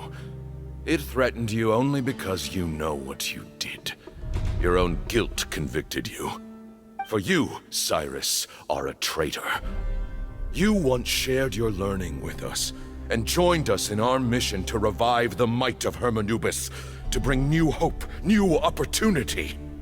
But then you betrayed us. You bargained for your independence with your past contributions. And then you left, taking with you Hermanubis' might and the wielder of his power. We both know what I said to you that day. That as the leader, I grant you permission to leave, but that one day, the sands of time will catch up with you. And when that day comes, you must pay the price you owe. You really know how to hold a grudge. Hermanubis' might? And the wielder of his power? Does he mean you? Professor, anything to say? The moon is right. I came here once before. He rescued me from the brink of death once, many years ago in the desert. When he learned that I was a scholar, he invited me to come here and revive the might of Hermanubis together. It was a great, daring plan, and one shrouded in secrecy. The Temple of Silence had been bereft of Hermanubis for too long. The strength of its faith and its warriors were waning. Bamoon proposed that we implant bar fragments, shards of Hermanubis, into the bodies of suitable vessels. If the experiment was successful, the spirit of Hermanubis would then dwell within the vessel. Many believers volunteered themselves for the experiment. But we soon discovered that the bodies of grown adults could not withstand Hermanubis' power. In the end, Bamoon offered his own adoptive grandson. One other child was identified as a suitable vessel, and his parents agreed to release him into our custody in exchange for a small fortune. These two children were our only hope for hosting Hermanubis' power. For many years, the Temple of Silence had been in possession of 2 Ba fragments from Hermanubis. As remnants of his raw power, they were exceedingly rare treasures. The test subjects were sent into a room that had been prepared for the ceremony, and instructed to approach the Ba fragments, whose power had been amplified. If, after some time, this power did not repel them, this would mean that they were suitable vessels.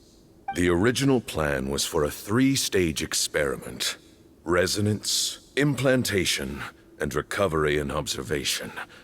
The resonance stage went quite smoothly for both candidates. As the 2nd stage began, I realized a decision had to be made. Should we implant the fragments one at a time? This would allow us to monitor the results after the first round and adjust our plan accordingly. Or alternatively, we could implant each fragment in a different vessel at the same time and compare their effects. But as I was deliberating, both Ba fragments suddenly became active. They glowed with a light we had never seen before. I knew that if they were not implanted right away, they would disintegrate and be gone from the world for good. Our two vessels had both displayed great promise by successfully resonating with the fragments. Under the circumstances, the thought of implanting both fragments into the same vessel seemed out of the question. To preserve our faith and our power, we implanted each of them with a single fragment. Ultimately, I ended the experiment and left, taking one of the children with me. In recognition of your past contributions, I chose not to send someone to hunt down and kill you both. Your lives were spared, but I have paid a great price for your betrayal ever since. I have always wanted to see you, Cyno. Losing you and your Ba fragment dealt us a devastating blow. We've been in decline ever since you left. I see. So that's how I gained my power. Look, in essence, I borrowed your Ba fragment for a decade or so. And now you are seeking justice. If you want to take my life, then so be it. I'm an old man now anyway. But you cannot lift a finger against Cyno. He is the General Mahamatra. Your actions would be seen as a declaration of war against the Academia. I'm sure you don't remember anymore, dear Cyno, but you've met us all before. You were so young then, when we all gathered around and celebrated the revival of our Lord. You and he, Sethos, you were our final hope. You'd like me to return my power? As a follower of Hermanubis, I have allowed this power to remain in the rainforest for far too long. Now, it is time to reclaim it. That power is not yours to reclaim. Cyno was chosen by the gods. You cannot take what they have bestowed. You are wrong. Cyno was chosen, but he was not the only one. My child, Sethos, has the same gift as he. So those are your terms for freeing the professor? Despise me all you want. My sins are my own. The Temple of Silence is an innocent party. It is because of my foolishness all those years ago that the Temple's glory has waned. And now I must take responsibility for the decision I made back then. So what you're saying is, the power of one Ba fragment is not enough? You're asking me to return the one in my possession, so it can be implanted in him instead? Divine power causes great suffering to those who wield it. How do you know that Sethos would be able to withstand it? He is no longer a small child. But regardless, this burden is ours to bear. And your objections mean little given that you turned your back on us long ago. Both my heart and mind are telling me that what you are proposing is a terrible idea. However... Don't listen to him, Cyno. That power is no more yours to give than it is his to take. You have to understand. I know. But if this is a question of your freedom versus a fragment of power, then there is nothing to debate. Sorry to interrupt, but in my view, there are a number of contentions here that still need addressing. Say that Cyno refuses to return his power, and you also refuse to release Cyrus. Then, we are at an impasse. I find it hard to believe that you went to all this effort without planning for that possibility. You're trying to gauge where we stand while keeping your remaining cards close to your chest. Well, my stance is, put the rest of your cards on the table. Then we can have a discussion. Wait, those ears... So, we have a descendant of the Valukashuna in our midst. Splendid! Fate smiles upon us after all. Everything we have longed for, Hermanubis will provide.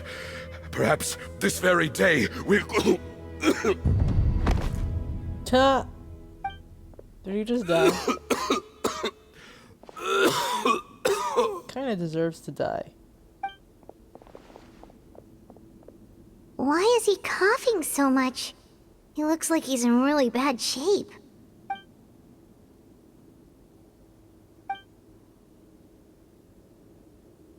Moon, you... Take our leader back to his room. Sethos, you must... Grandfather, I know what you wish to say. Leave this in my hands. I don't like to drag out conversations, so I'll just cut to the chase. Had Cyrus not stopped the experiment all those years ago, the plan would most likely have been a success. The wisdom of Hermanubis would have been ours. Still, it's no use talking about what-ifs. We cannot change the past. I'm not like my grandfather. The Temple of Silence has a grand legacy and a sacred duty to fulfill. So it's somewhat inevitable for the leader to have an inflated sense of self. But I see things a little differently. I don't believe the temple has the same stature that it once did. Time has worn away at its prestige and changed things almost beyond recognition. So I'm not going to force your hand. You're all free to leave. Except for Cyrus. My grandfather gave him his chance once, and now I'm giving the rest of you yours. You have courage and wise judgment, kid. Reminds me a lot of Bamoon in his younger years. I truly wish that the temple would take an objective look at the academia of today. You've been to the city yourself.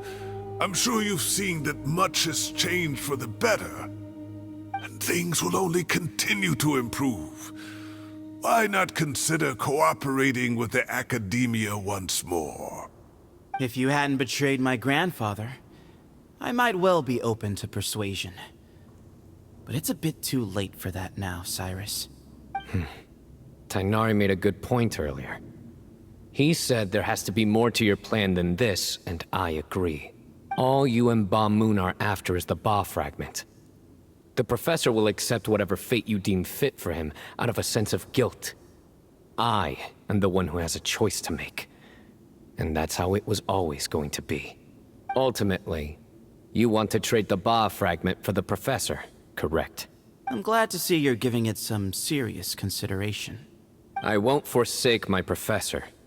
Nor do I intend to run from a problem that I must face sooner or later. Give me one night to make my decision.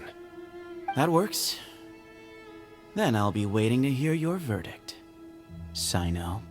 Oh, my grandfather still has a fair few things he wants to say to Cyrus, so I'll be escorting him back now.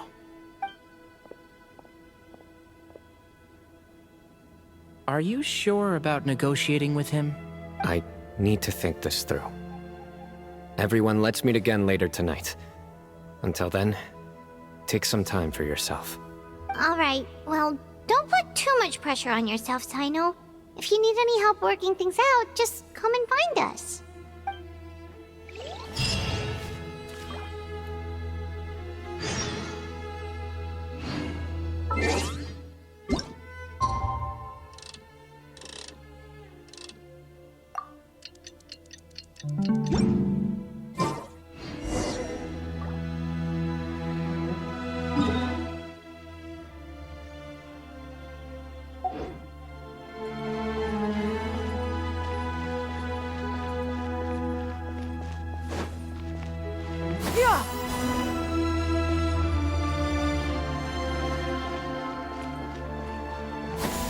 Skyward!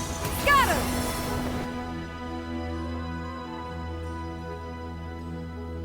I've taken some time to reflect on this. If I had to guess, Professor Cyrus came to the desert knowing that he would almost certainly never return. He's a stubborn man who tends to double down when he feels strongly about something. We won't get anywhere trying to convince him to escape. I agree. My master Nephis says the same thing. Once Cyrus makes up his mind about something, he won't listen to reason. So that's one thing. A few other things come to mind, too. You've heard all you need to hear about the Temple of Silence. So on that, I don't have anything to add. My own memories of this place are hazy, though. Probably something to do with the overpowering presence of the Ba fragments. That might explain why I suffered from constant headaches and fevers as a child. I do remember having some fleeting moments of profound emotion when vague images would appear in my mind. But I don't recall much, only bits and pieces. I was still young then, and all I could understand was that there was a strong will inside my mind. Thinking back on it now, I suppose it was Herm Anubis' way of trying to encourage me, even if we couldn't communicate. The power that came to inhabit my spirit was probably one of the cornerstones of their whole faith.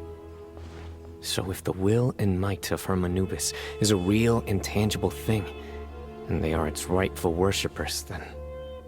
You're not gonna give in to their demands, are you? Surely there has to be another way. No. I have no intention of returning it. I need this power to protect Sumeru. But the temple has the right to make the final decision over its fate, since it belongs to one of the 7 pillars of King Deshret. So I will challenge them head-on, and win the right to wield this power for myself, fair and square. This reminds me of something Alhaitham mentioned to me just before we left. He said that the Temple of Silence was originally founded by the ruling elite of the day. Traditionally, such organizations are bound by a strict and ancient code of nobility. Kaveh has made similar observations about the desert tribes from his work trips there. He says many of them have their own internal rules. They talk about the importance of never dishonoring their tribal bonds, or the rules laid down by their ancestors. I think we could turn that to our advantage. Go back to them with a proposal of our own. Wow, and just like that, we've turned the tables on them. Looks like we have the same idea. Turn it back on them now while we still can, in terms that they cannot refuse. That's how we win this. Great. And I know just how to start the conversation. Let's go find Sethos. We'll tell him that I know a thing or two about medicine and would like to take a look at his grandfather's condition.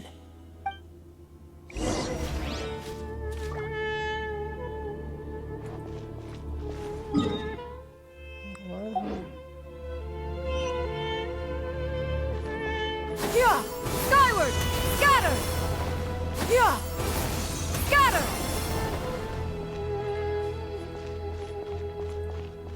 Yeah!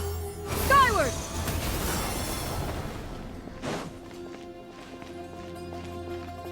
Yeah! Skyward! Scatter! Should I look around here? Is there anything I'm missing?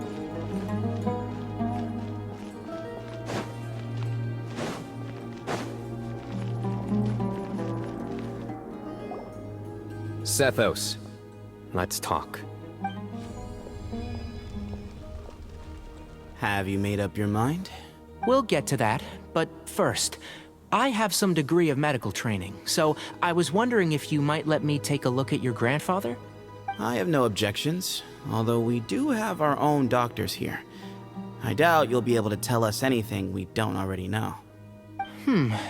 Only one way to find out. Follow me. Keep your voices down. We don't want to disturb him.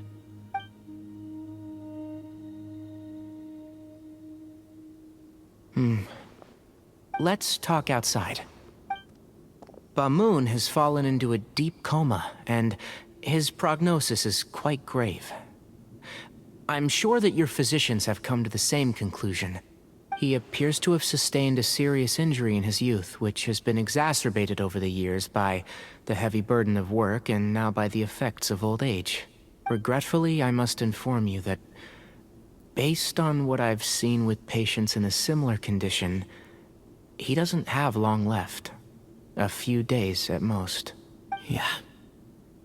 I've known for a long time. You're his heir, aren't you? You clearly have a lot of respect for the man. But you also see things differently. You have a broader range of concerns and a more pragmatic approach. So tell me how we can end this on your terms. Let's find a way to bring all this to a resolution while Bamoon is still alive to see it. That's what really matters to you. I know it. Yeah, there's no time to waste here. You know that better than anyone. You know, the two of you are actually in a very similar predicament right now. Both of you have a very different perspective from the men who raised you. Right. And you didn't create this situation. They did, but somehow you've ended up having to make the tough decisions. You're right. We both look at this problem very differently than the people we inherited it from. I accept, Cyno. This all began because of Hermanubis. So let's end it with the rite he himself created. Legend has it that when Hermanubis first arrived in Tuletula, he sparred with the city's residents. He and his two companions proved their mettle by fighting over several days, winning the support of many fine people. That group of supporters were some of the first members of the Temple of Silence, and the sparring matches were enshrined as one of our founding rites, the rite of duels. It's where it all began. Sounds very fitting. I'm in. As a fellow vessel of Hermanubis, your ties to the Temple of Silence run deep. So I will permit you to participate in this rite, along with your chosen companions. 3 against 3. Sounds good. However, I have some additional terms. As the challengers, you must win all 3 of your fights to win. And Cyno, both of us must put our Ba fragment on the line. The winner takes them both. Letting Cyrus leave with one of the Ba fragments was a mistake, made by my grandfather out of pity. It is a long-standing issue that must be addressed for the Temple of Silence to move forward. I can make no concessions on that front. None needed. We're on the same page. If I win, the Temple of Silence must release Cyrus, and consider this past dispute resolved. If you win, I'll return my power to you. It's a deal. Then let's meet at the ceremonial hall tomorrow evening, 8 o'clock. Interesting.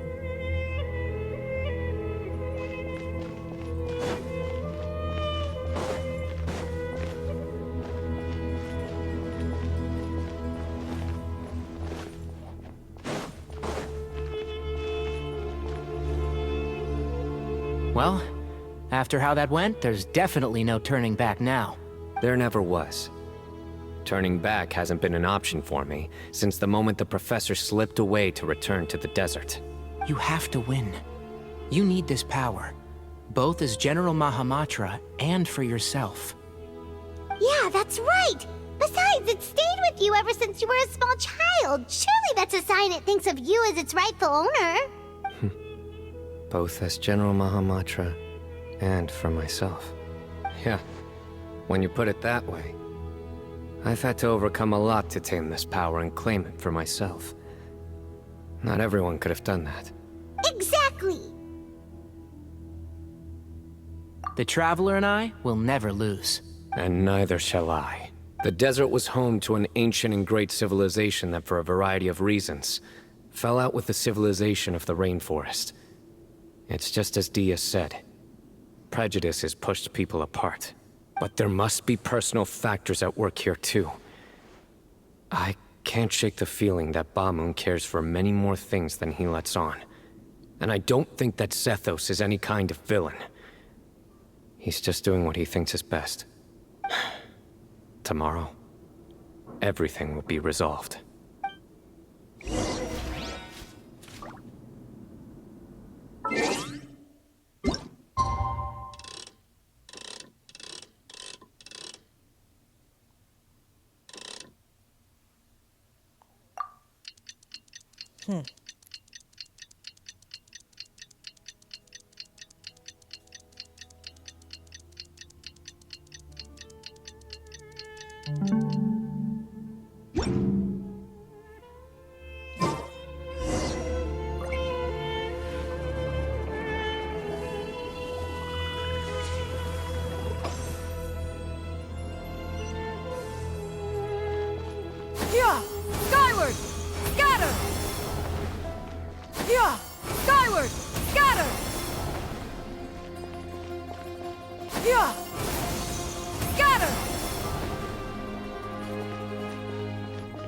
Why is this place so big?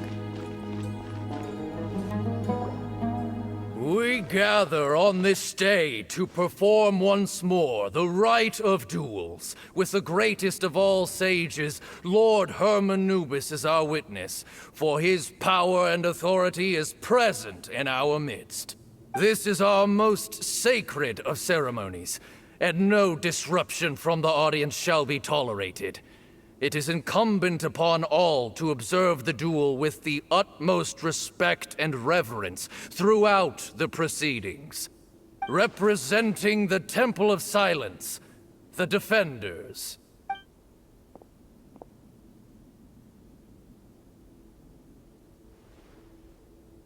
Grandfather, you're here.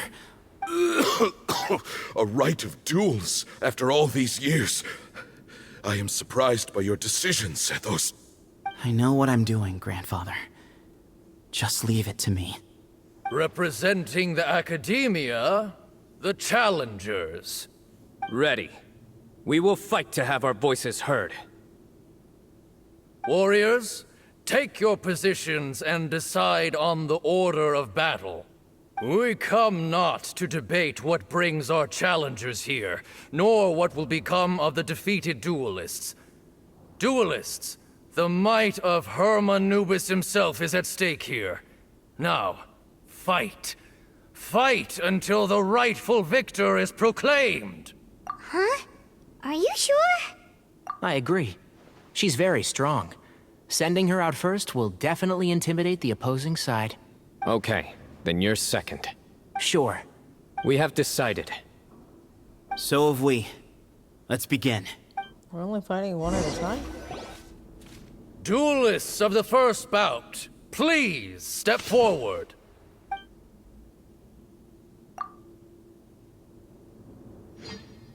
What's the point? Why aren't the two of them just going here? Don't forget, safety first! Hey, you there! You better play nice with her, or Paimon will make you regret it! Little bit too much chatter from the audience over there.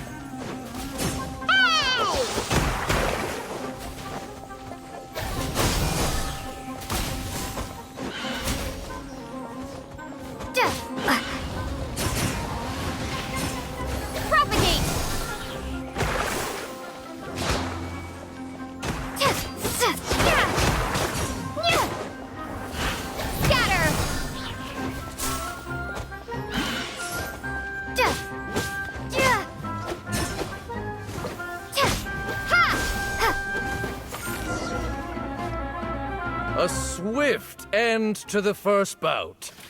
I now invite the duelists of the second bout to please step forward. Oh, he has his bow. It's so pretty. When you're both ready, you may begin. Let's begin. Watch out! Why are they enemies? I'm very confused. He drank plenty of water before the bout, so he should be fine.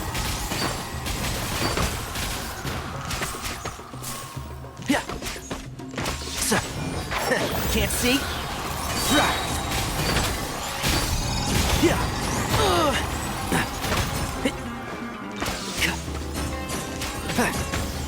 I hear everything! Enshroud!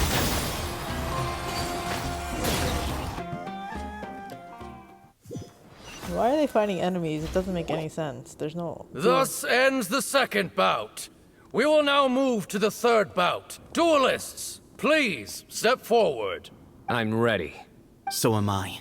This is the final stage of the rite. I remind you both that the terms you agreed upon in advance are binding. When you're both ready, you may begin. I am Sethos, vessel of Hermanubis, grandson of Bamoon, the leader of the Temple of Silence. For many years, we have kept our covenant with Lord Hermanubis by guarding the secrets of King Deshret. And even in our darkest hour, when we could not see a way forward, we chose not to abandon hope, but to embark on a brave new experiment so that we might prevail. We earnestly sought Lord Hermanubis' wisdom and power, longing to see his spirit and his light descend upon us. Now, I will fight to become the rightful wielder of that power!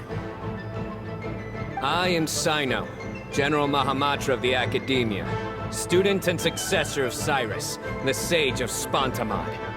I fight in defense of my power, my professor, and my nation. And you. I think you left some things unsaid. This is a sacred duel, and Hermanubis is watching. So bare your soul. Everyone, old and young, fit and frail, they're all waiting to see how this duel will end.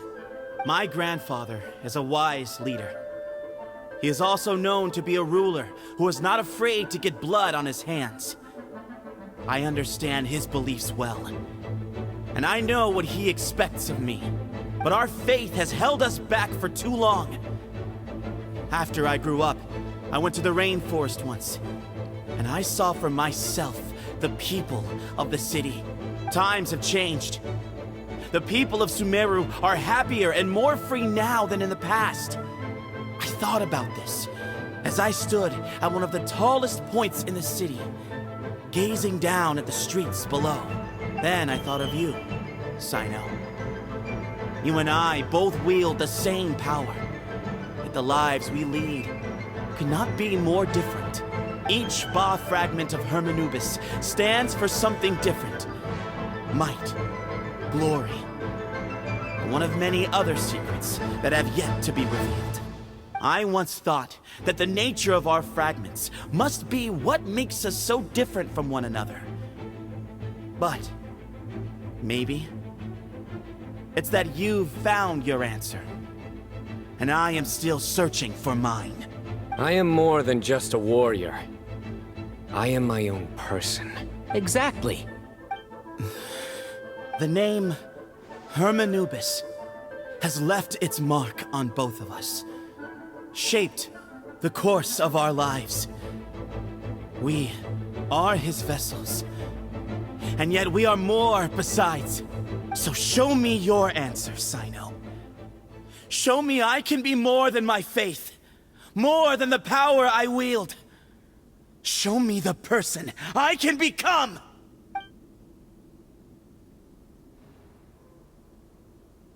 Bring it on! Why do they have to fight? I don't get this.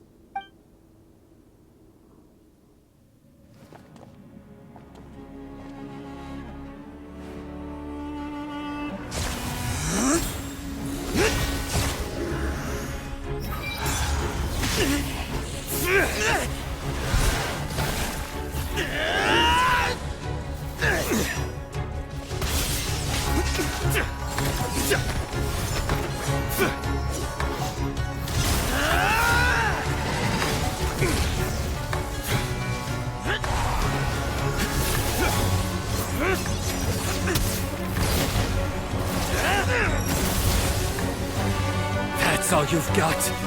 What happened to searching for your answer?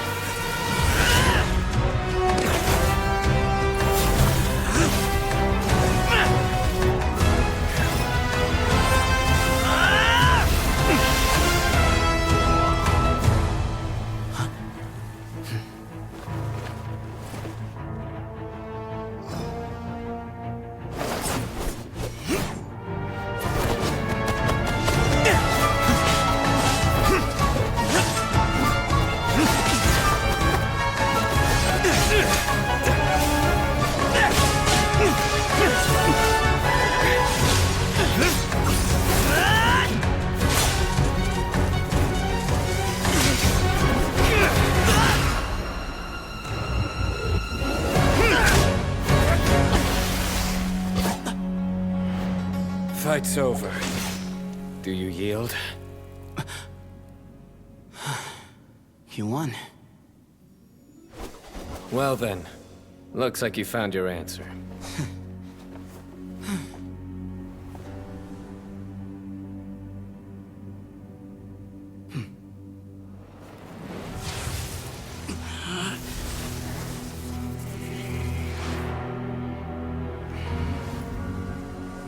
give his glory to you.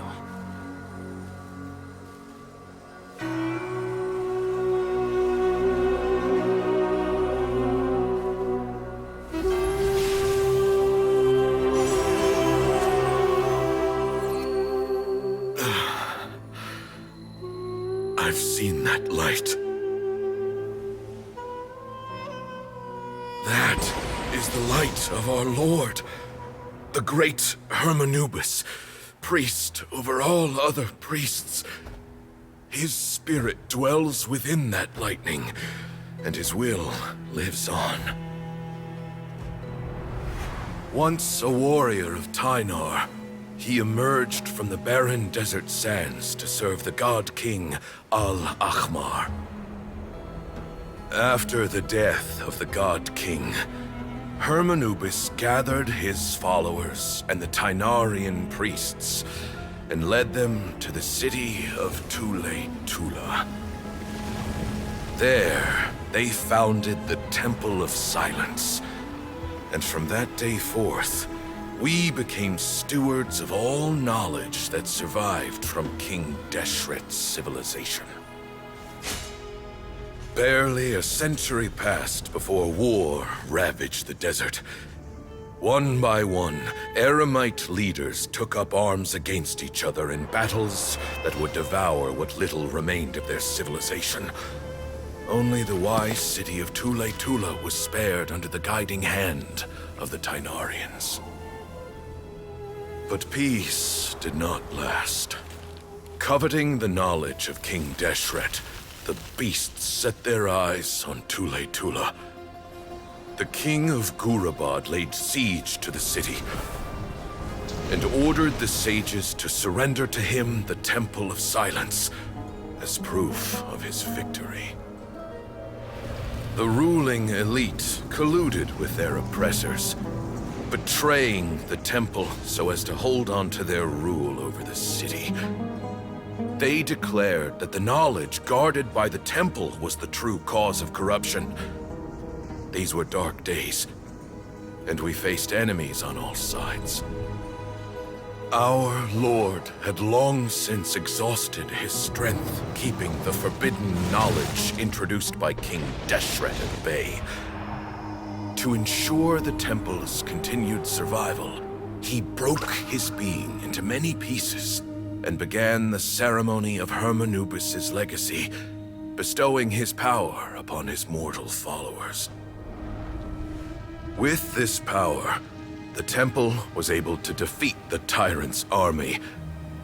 Yet, we were not hailed as heroes. Strange and unfamiliar as this power was, it struck fear into the people's hearts and drove them to reject us. In the end, the people of the temple and the Tule-Tula Tynarians left the city for good and made their way to the rainforest. What followed next was inevitable. The elite of Tule-Tula fell and were decimated. War engulfed the desert. And we wandered from place to place, always in hiding, all the while keeping close watch over our secrets and staying true to our mission.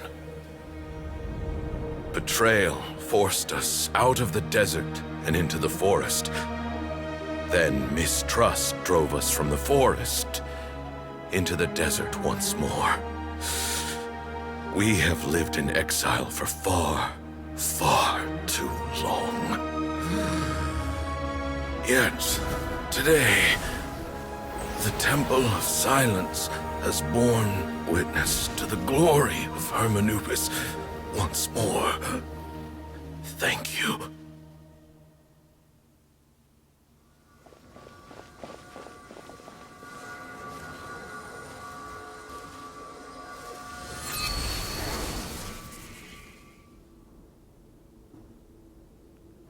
How is it?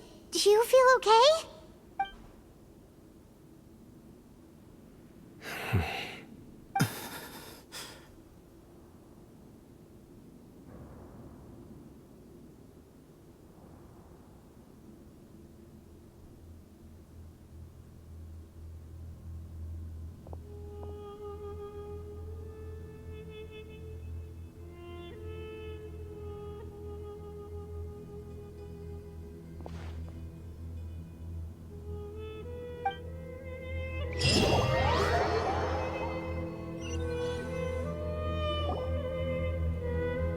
Grandfather.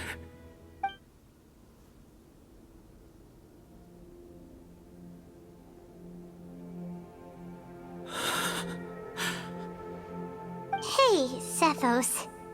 You'll get through this. I know. I'll miss him. I guess you were prepared for this. It's been a long time coming, huh? Yeah, he's been on death's door for a very long time now. I think it was only through sheer willpower that he managed to hold on to this point. At least, he was able to see this chapter come to a close before he passed. What's next for you?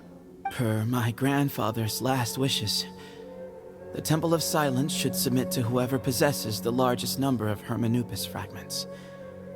That entitles you to be our new leader, Cyno. But that's never going to work, as I'm sure you realize. I'm the General Mahamatra. I am needed back at the Academia. I did foresee this possibility, and I gave it some thought. The fact is, I know next to nothing about the staff, records, and environment here. As such, I am ill-suited to be your leader, Sethos. I believe the honor should go to you.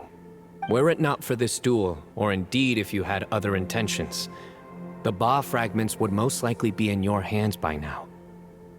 I'm sure Bamoon never meant for anyone but you to be his successor. You really think so? I do. Still, I didn't think Bamoon looked very surprised by the final result. Perhaps he had an inkling that this would be the way things end. Well, in any case, since the Ba fragments are with me now, I guess I can call the shots. Sethos, I would like you to succeed Bamoon as the new leader of the Temple of Silence. You are more suited to the role than I, and I have complete faith that you will be an excellent leader. Just think of it as doing me a favor. But doesn't that render everything that we've been through up to now meaningless? No, it doesn't. This experience has allowed us to become friends, which means that the Academia and the Temple of Silence will become partners once more. That's a much bigger deal than you might think, Sethos. You said yourself, times have changed. You have to believe that things can change for the better here at the Temple too. I will try. To be honest, I couldn't have asked for a better outcome. Actually, part of me wonders whether Bamoon's intentions from the very beginning was just to create enough pressure to force us towards a duel. That way, no matter who won, one of us would have to surrender our Ba fragment, and the power of Hermanubis would be concentrated in one single person. Had you won, the Temple of Silence would have doubled its strength. And were I to win, he correctly anticipated that I wouldn't suddenly drop everything to become the leader of the Temple, much less integrate the Temple into the Academia by force. He knew that the Temple's future would depend not just on the guidance of Hermanubis, but the support of the Academia too. So he made it his responsibility to ensure his successor would be free from the burdens of the past. His plan meant that whoever ended up succeeding him, they would have an easier time interacting with the Academia. With one single letter, he lured out the professor. No matter what happened after that, it would result in a net benefit to the Temple. And here I thought the General Mahamatra wouldn't care for all these trivial details. You're absolutely right.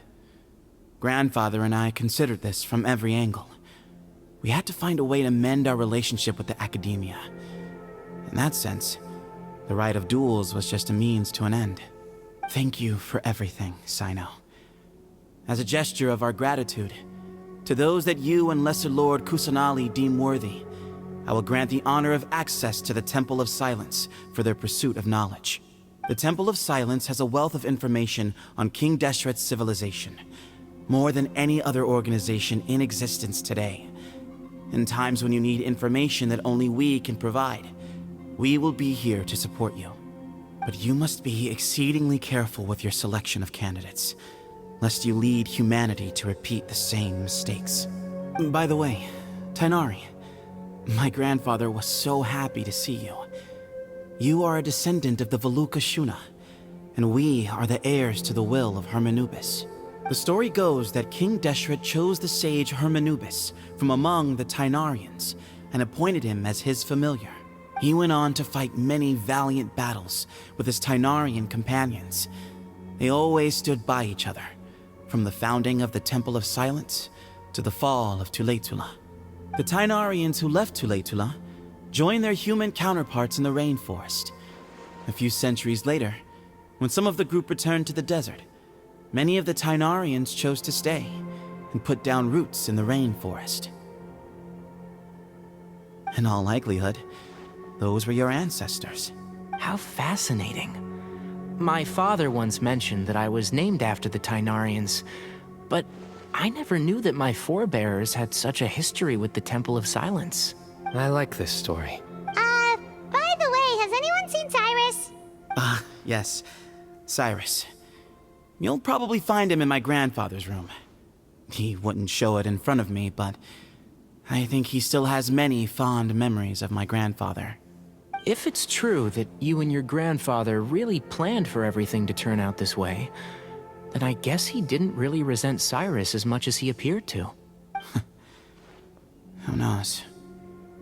Perhaps all of us, you, me, and Cyrus, we're all just pawns in my grandfather's plan to set things straight. He was awful like that. Someone's got to make the decisions when history is at a crossroads. I will make a detailed report on all of this to Lesser Lord Kusanali, and arrange for an official delegation from the Academia to come and meet you in the desert. I'm sure you'll have lots to attend to in the days ahead. But once things return to normal, please come and visit the rainforest again. You should stay for a few days this time, and start to build some relationships. If we're going to work together, both sides have to get to know one another better. I will. All right, well, bye for now, everyone. I'll be seeing you. See you soon. Come hang out with us anytime. Long quest, my god.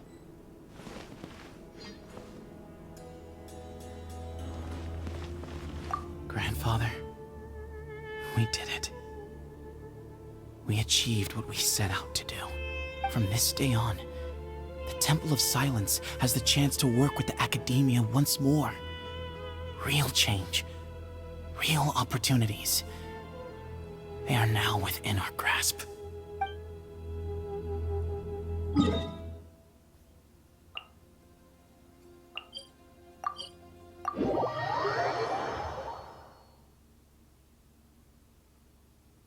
Oh, not this again.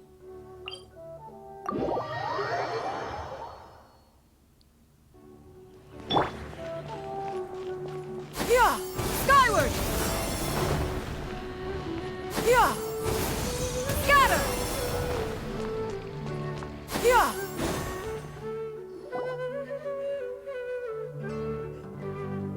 This guy, oh my god. What were you thinking gallivanting off into the desert alone at your age? What if you take the bucket, You told not a soul what you were up to, designated nobody to handle your affairs, and left everyone scrambling frantically to try and figure out how on earth to clean up the colossal mess you'd made. Oh, please, will you stop your yelling? What other choice did I have? What do you mean, what other choice? Do you mean to tell me that after all your years of learning, and sagehood no less, the only idea you could conjure up in that white-haired walnut of yours was to shoot off into the unknown like some hot-headed 20-year-old adventurer? A one-man suicide mission, That's the best idea that one of the finest minds of a generation could come up with, is it? It astounds me that you survived the journey, and you're lucky that Ba Moon didn't finish you off when you arrived. All right, all right. Honestly, the way you're going off on me, it's like you wish you'd been there to lend him a hand. Does it mean nothing to you that I'm your colleague and former classmate? How is... what? He looks like 30 years older than this guy. I've got nothing more to say. What's the point of berating an old bag of bones? What do you mean, bag of bones? I'm a flesh and blood hero who, despite his old age, saved our General Mahamatra from being stripped of his powers. Okay, look. Fine, I admit it, I was in the wrong. How can I make it up to you? What about, a month's work at the Academia? 1 month? Try 3. Tighnari's master is really laying into Cyrus. Let's give them a wide berth. Professor brought this on himself. Don't pay any attention to him. Wow, I haven't seen Master get this riled up in a long time. The last time he chewed someone out like this must have been back when I was still a student. I think I'll go around and update everyone. Tell them the situation's resolved. Want to come with me? We can go for dinner afterwards. My treat. You in? Makes sense. I'm in. Hyman's coming too! Let's go!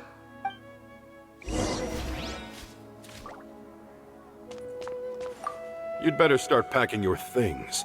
Report for work first thing tomorrow morning. I'll be waiting for you. What about my allowance? Oh, and is lunch covered? How about dinner? Don't push your luck. Let's not forget who is compensating whom here. Hey, man's gotta eat. Help me figure out something for lunch at least. I'm counting on you.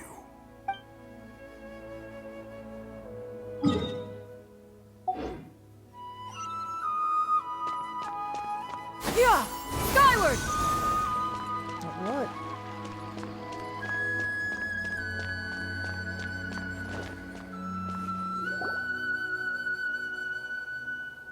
Hey, Kale. You're back! Well, look who we have here. Would you mind explaining to me what has been going on this past few days? I heard you all ran off into the desert and got embroiled in a major catastrophe. All taken care of. That does not answer my question. How could you be so careless? That goes for you as well. Yes, and you too. When you run into problems, you really ought to ask for help, you know? I've been around the block. Don't you think it would have made sense to involve me? And let's not forget, I know the desert like the back of my hand. Now would not be a good time to attempt to argue with Farazan. You're right. Mm-hmm. It's not the first time that I've had to talk to you about this sort of thing either. You need to learn that there are times when the right thing to do is get a more experienced member of staff involved. Do I make myself clear? Because if you don't, Kale, please do something. He's giving me the signal. All right, guess it's time to play my ace in the hole. Say, Madam Farazan, I can see you're pretty upset, but, I was just wondering, remember that time you offered to give me a tour of the Academia? Does that offer still stand? Huh? Wait, did I hear that right? Kale, you remember? Wonderful. Well, of course the offer still stands. Come on. Madam Farazan will show you around the old classrooms. Poor Kale getting dragged off like that. Also, check out Farazan acting like some sort of official Academia tour guide. Kale! Cup. Huh? What? Oh, right! What do you mean, cup? You need a cup. I can get you a cup. Oh, it's nothing. Just Master's way of reminding me to stay hydrated while I'm out and about.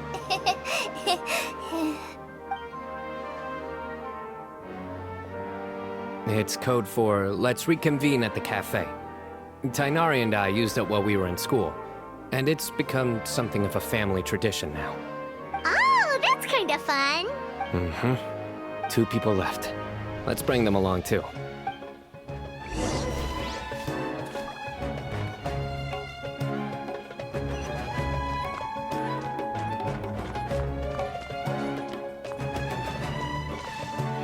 What the hell?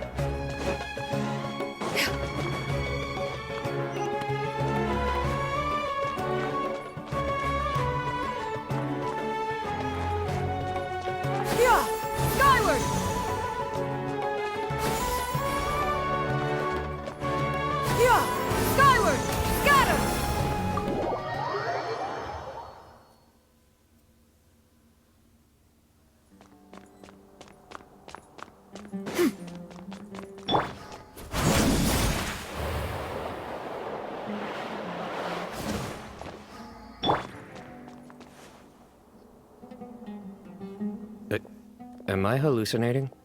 Or do I see Kaveh and Alhaitham engaged in diligent studying? We're just reorganizing all the books we used. Look, there's a whole mountain of them. There's no rush.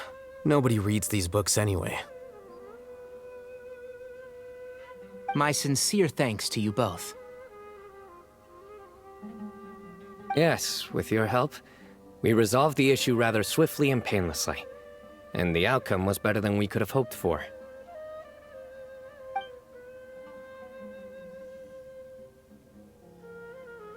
I see.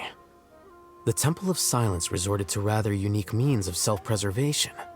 It explains how they managed to remain hidden for so many years. And it sounds like they managed to preserve a whole load of ancient documents as well. I'd love to go check those out if I ever had the chance. That day will come. The Temple of Silence is a hugely important organization, and we'll be sure to maintain good relations with them in the future. Now, as a token of my appreciation, I'd like to treat everyone to coffee. Sounds good. Yeah, sounds great. Although after the last few days, I don't know if I can handle another coffee. But I can just order something else. Sure. Let's go. It's a long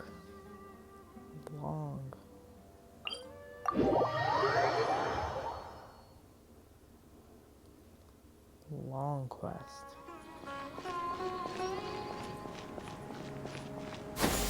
Skyward! Scatter!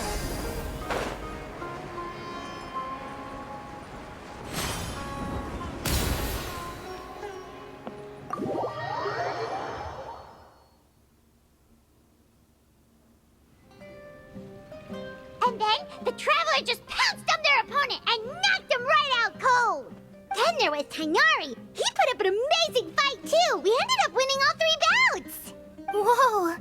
Part of me wishes I'd been there to see it, but I'd have been biting my nails off worrying about you guys.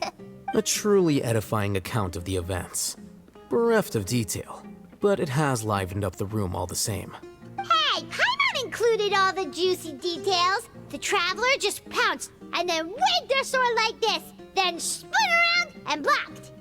Despite winning 3 bouts in a row, you still ceded the position of leader to him. That's very dignified of you, Cyno. Of course. Being dignified comes with being a true champion. I got to be a champion too for once. I've not sparred much with desert folk before. It was a pretty unique experience. Except that's not what we did. We fought monsters. It made no sense. Yeah! Huge place! It felt like something right out of an epic poem! Imagine this. It was like there was... Maybe save that one for later, Paimon. Dessert's here.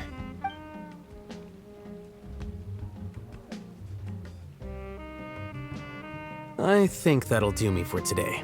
Shall we stop off at the House of Dana again before heading home? We should probably finish putting all those books back.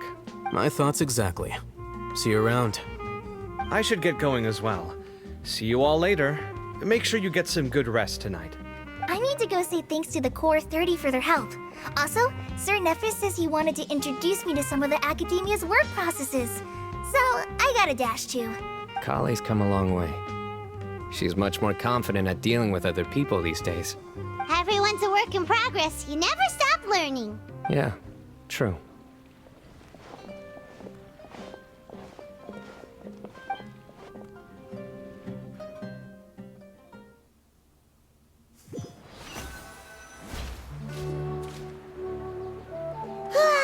That was good. It feels like everything's finally wrapped up now.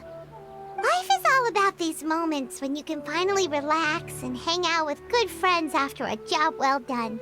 And also, those desserts Cyno got, they were really good. Paimon definitely needs more of those in the future.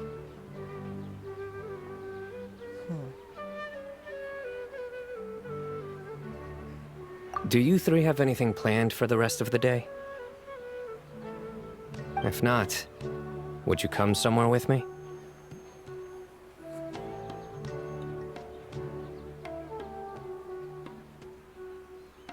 That's a secret for now. Wouldn't want to spoil the surprise.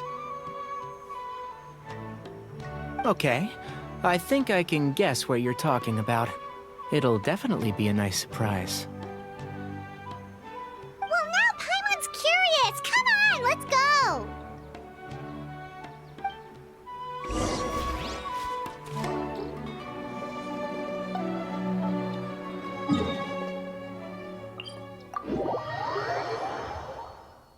Freakishly long quest.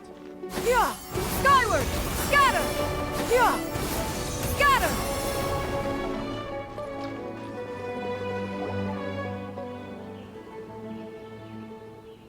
Been a while since I last made my way up here. Wow, look at this place! We're so high up! Need any help?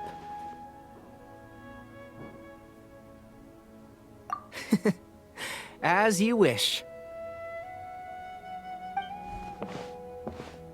It's a nice spot, isn't it? What a great view! We're so high up, we can see for miles! Traveler. Turn around.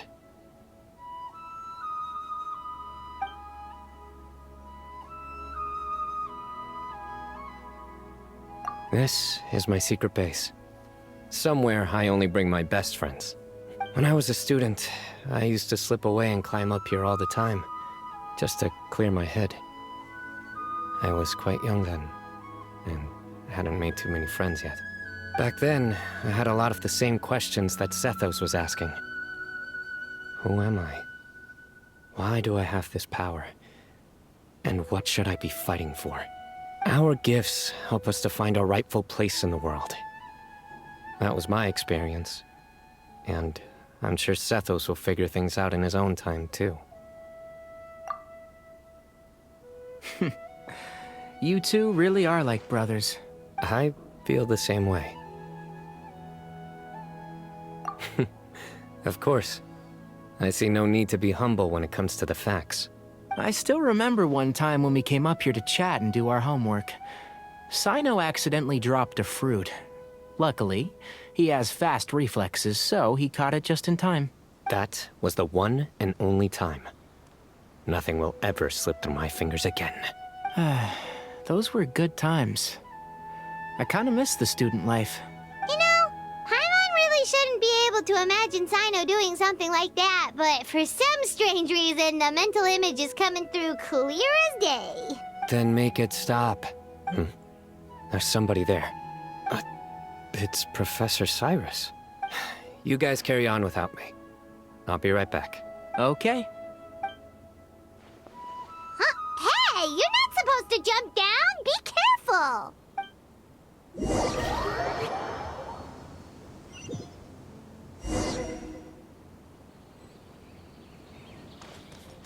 Futile! Oh my days. I can't believe how stupid I look in this one. Professor, what are you muttering to yourself about? Cyno. Just the man I'm looking for. Guess what I found in some old notebooks? Some old photos? Can you believe it?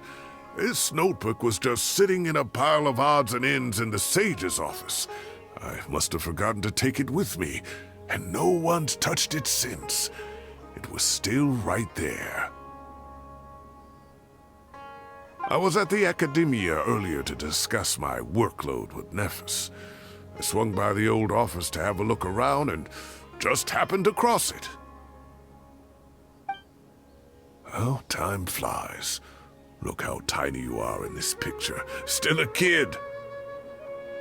You look quite young yourself in that one. Ah, it's this one. I remember that. Lisa took it, didn't she? Yep. Looks like her work, all right. Who else could have found just the right angle to make me look so unbelievably hideous? And this one.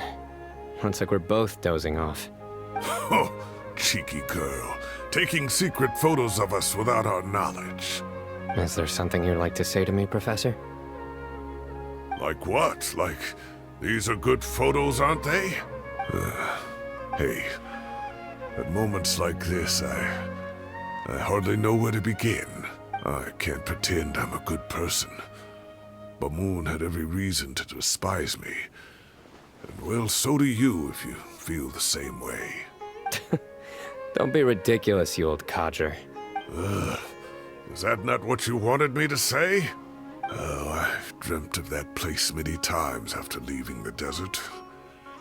Sometimes I've dreamed that I was doing a search with them again. And other times, I dream of the day they saved my life. Oh, it was one of the happiest times of my life. We all learned so much from one another. You've matured so much over the years, Cyno. Since you're my professor, I should save you some face by not calling you out on all the non-answers you just gave. So, I will do the right thing and keep my mouth shut. Good thinking. Take your own advice next time. Seriously, why bully an old man like me? I thought heroes were supposed to be gracious. Hey, wait, how did I not notice this one earlier? Lisa strikes again. Just how many did she take? Look how cute you were when you were little. I remember how well-mannered you were back then, too. Yeah, and look how serious and professional you used to be. Oh, I can't compete with you anymore. First you get better than me at the deadpan jokes, and now you're besting me at those little quips, too. Don't say that. I still have a lot of respect for you. That's more like it. Hey, what would you say to meeting up with Lisa again sometime? I'd like that. Let's find a time and pay her a visit in Mondstadt. All right, I'll add it to my schedule. Let's go next week. Wait, no. Next week is the tomato growing competition. I have got to beat Zaha Hadi. Or you could find a real hobby, Professor.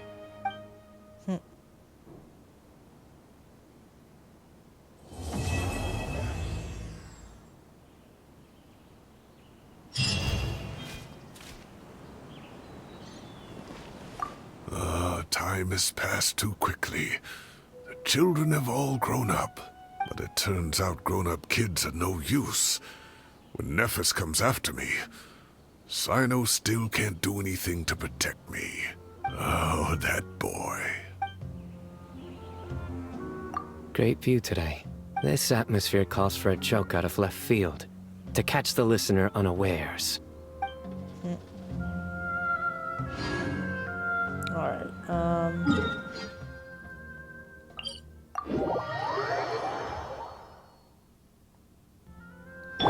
Yeah! Skyward! Scatter! if they'll be here. Scatter! Yeah! Skyward! Scatter!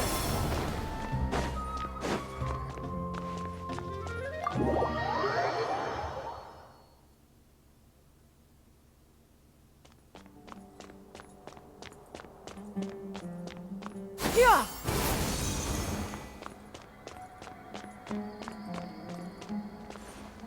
No?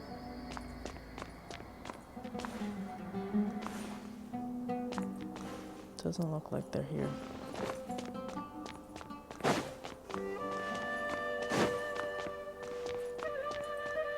I guess they could be in their house, but this is a long video. I'm gonna stop before my battery runs out.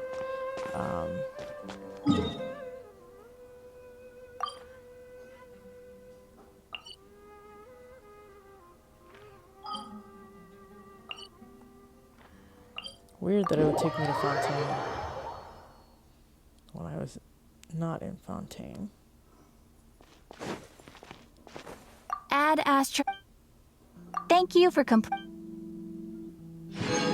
Alright, so that is Genshin Impact. If you enjoyed this, please subscribe to my channel. Thanks, bye-bye.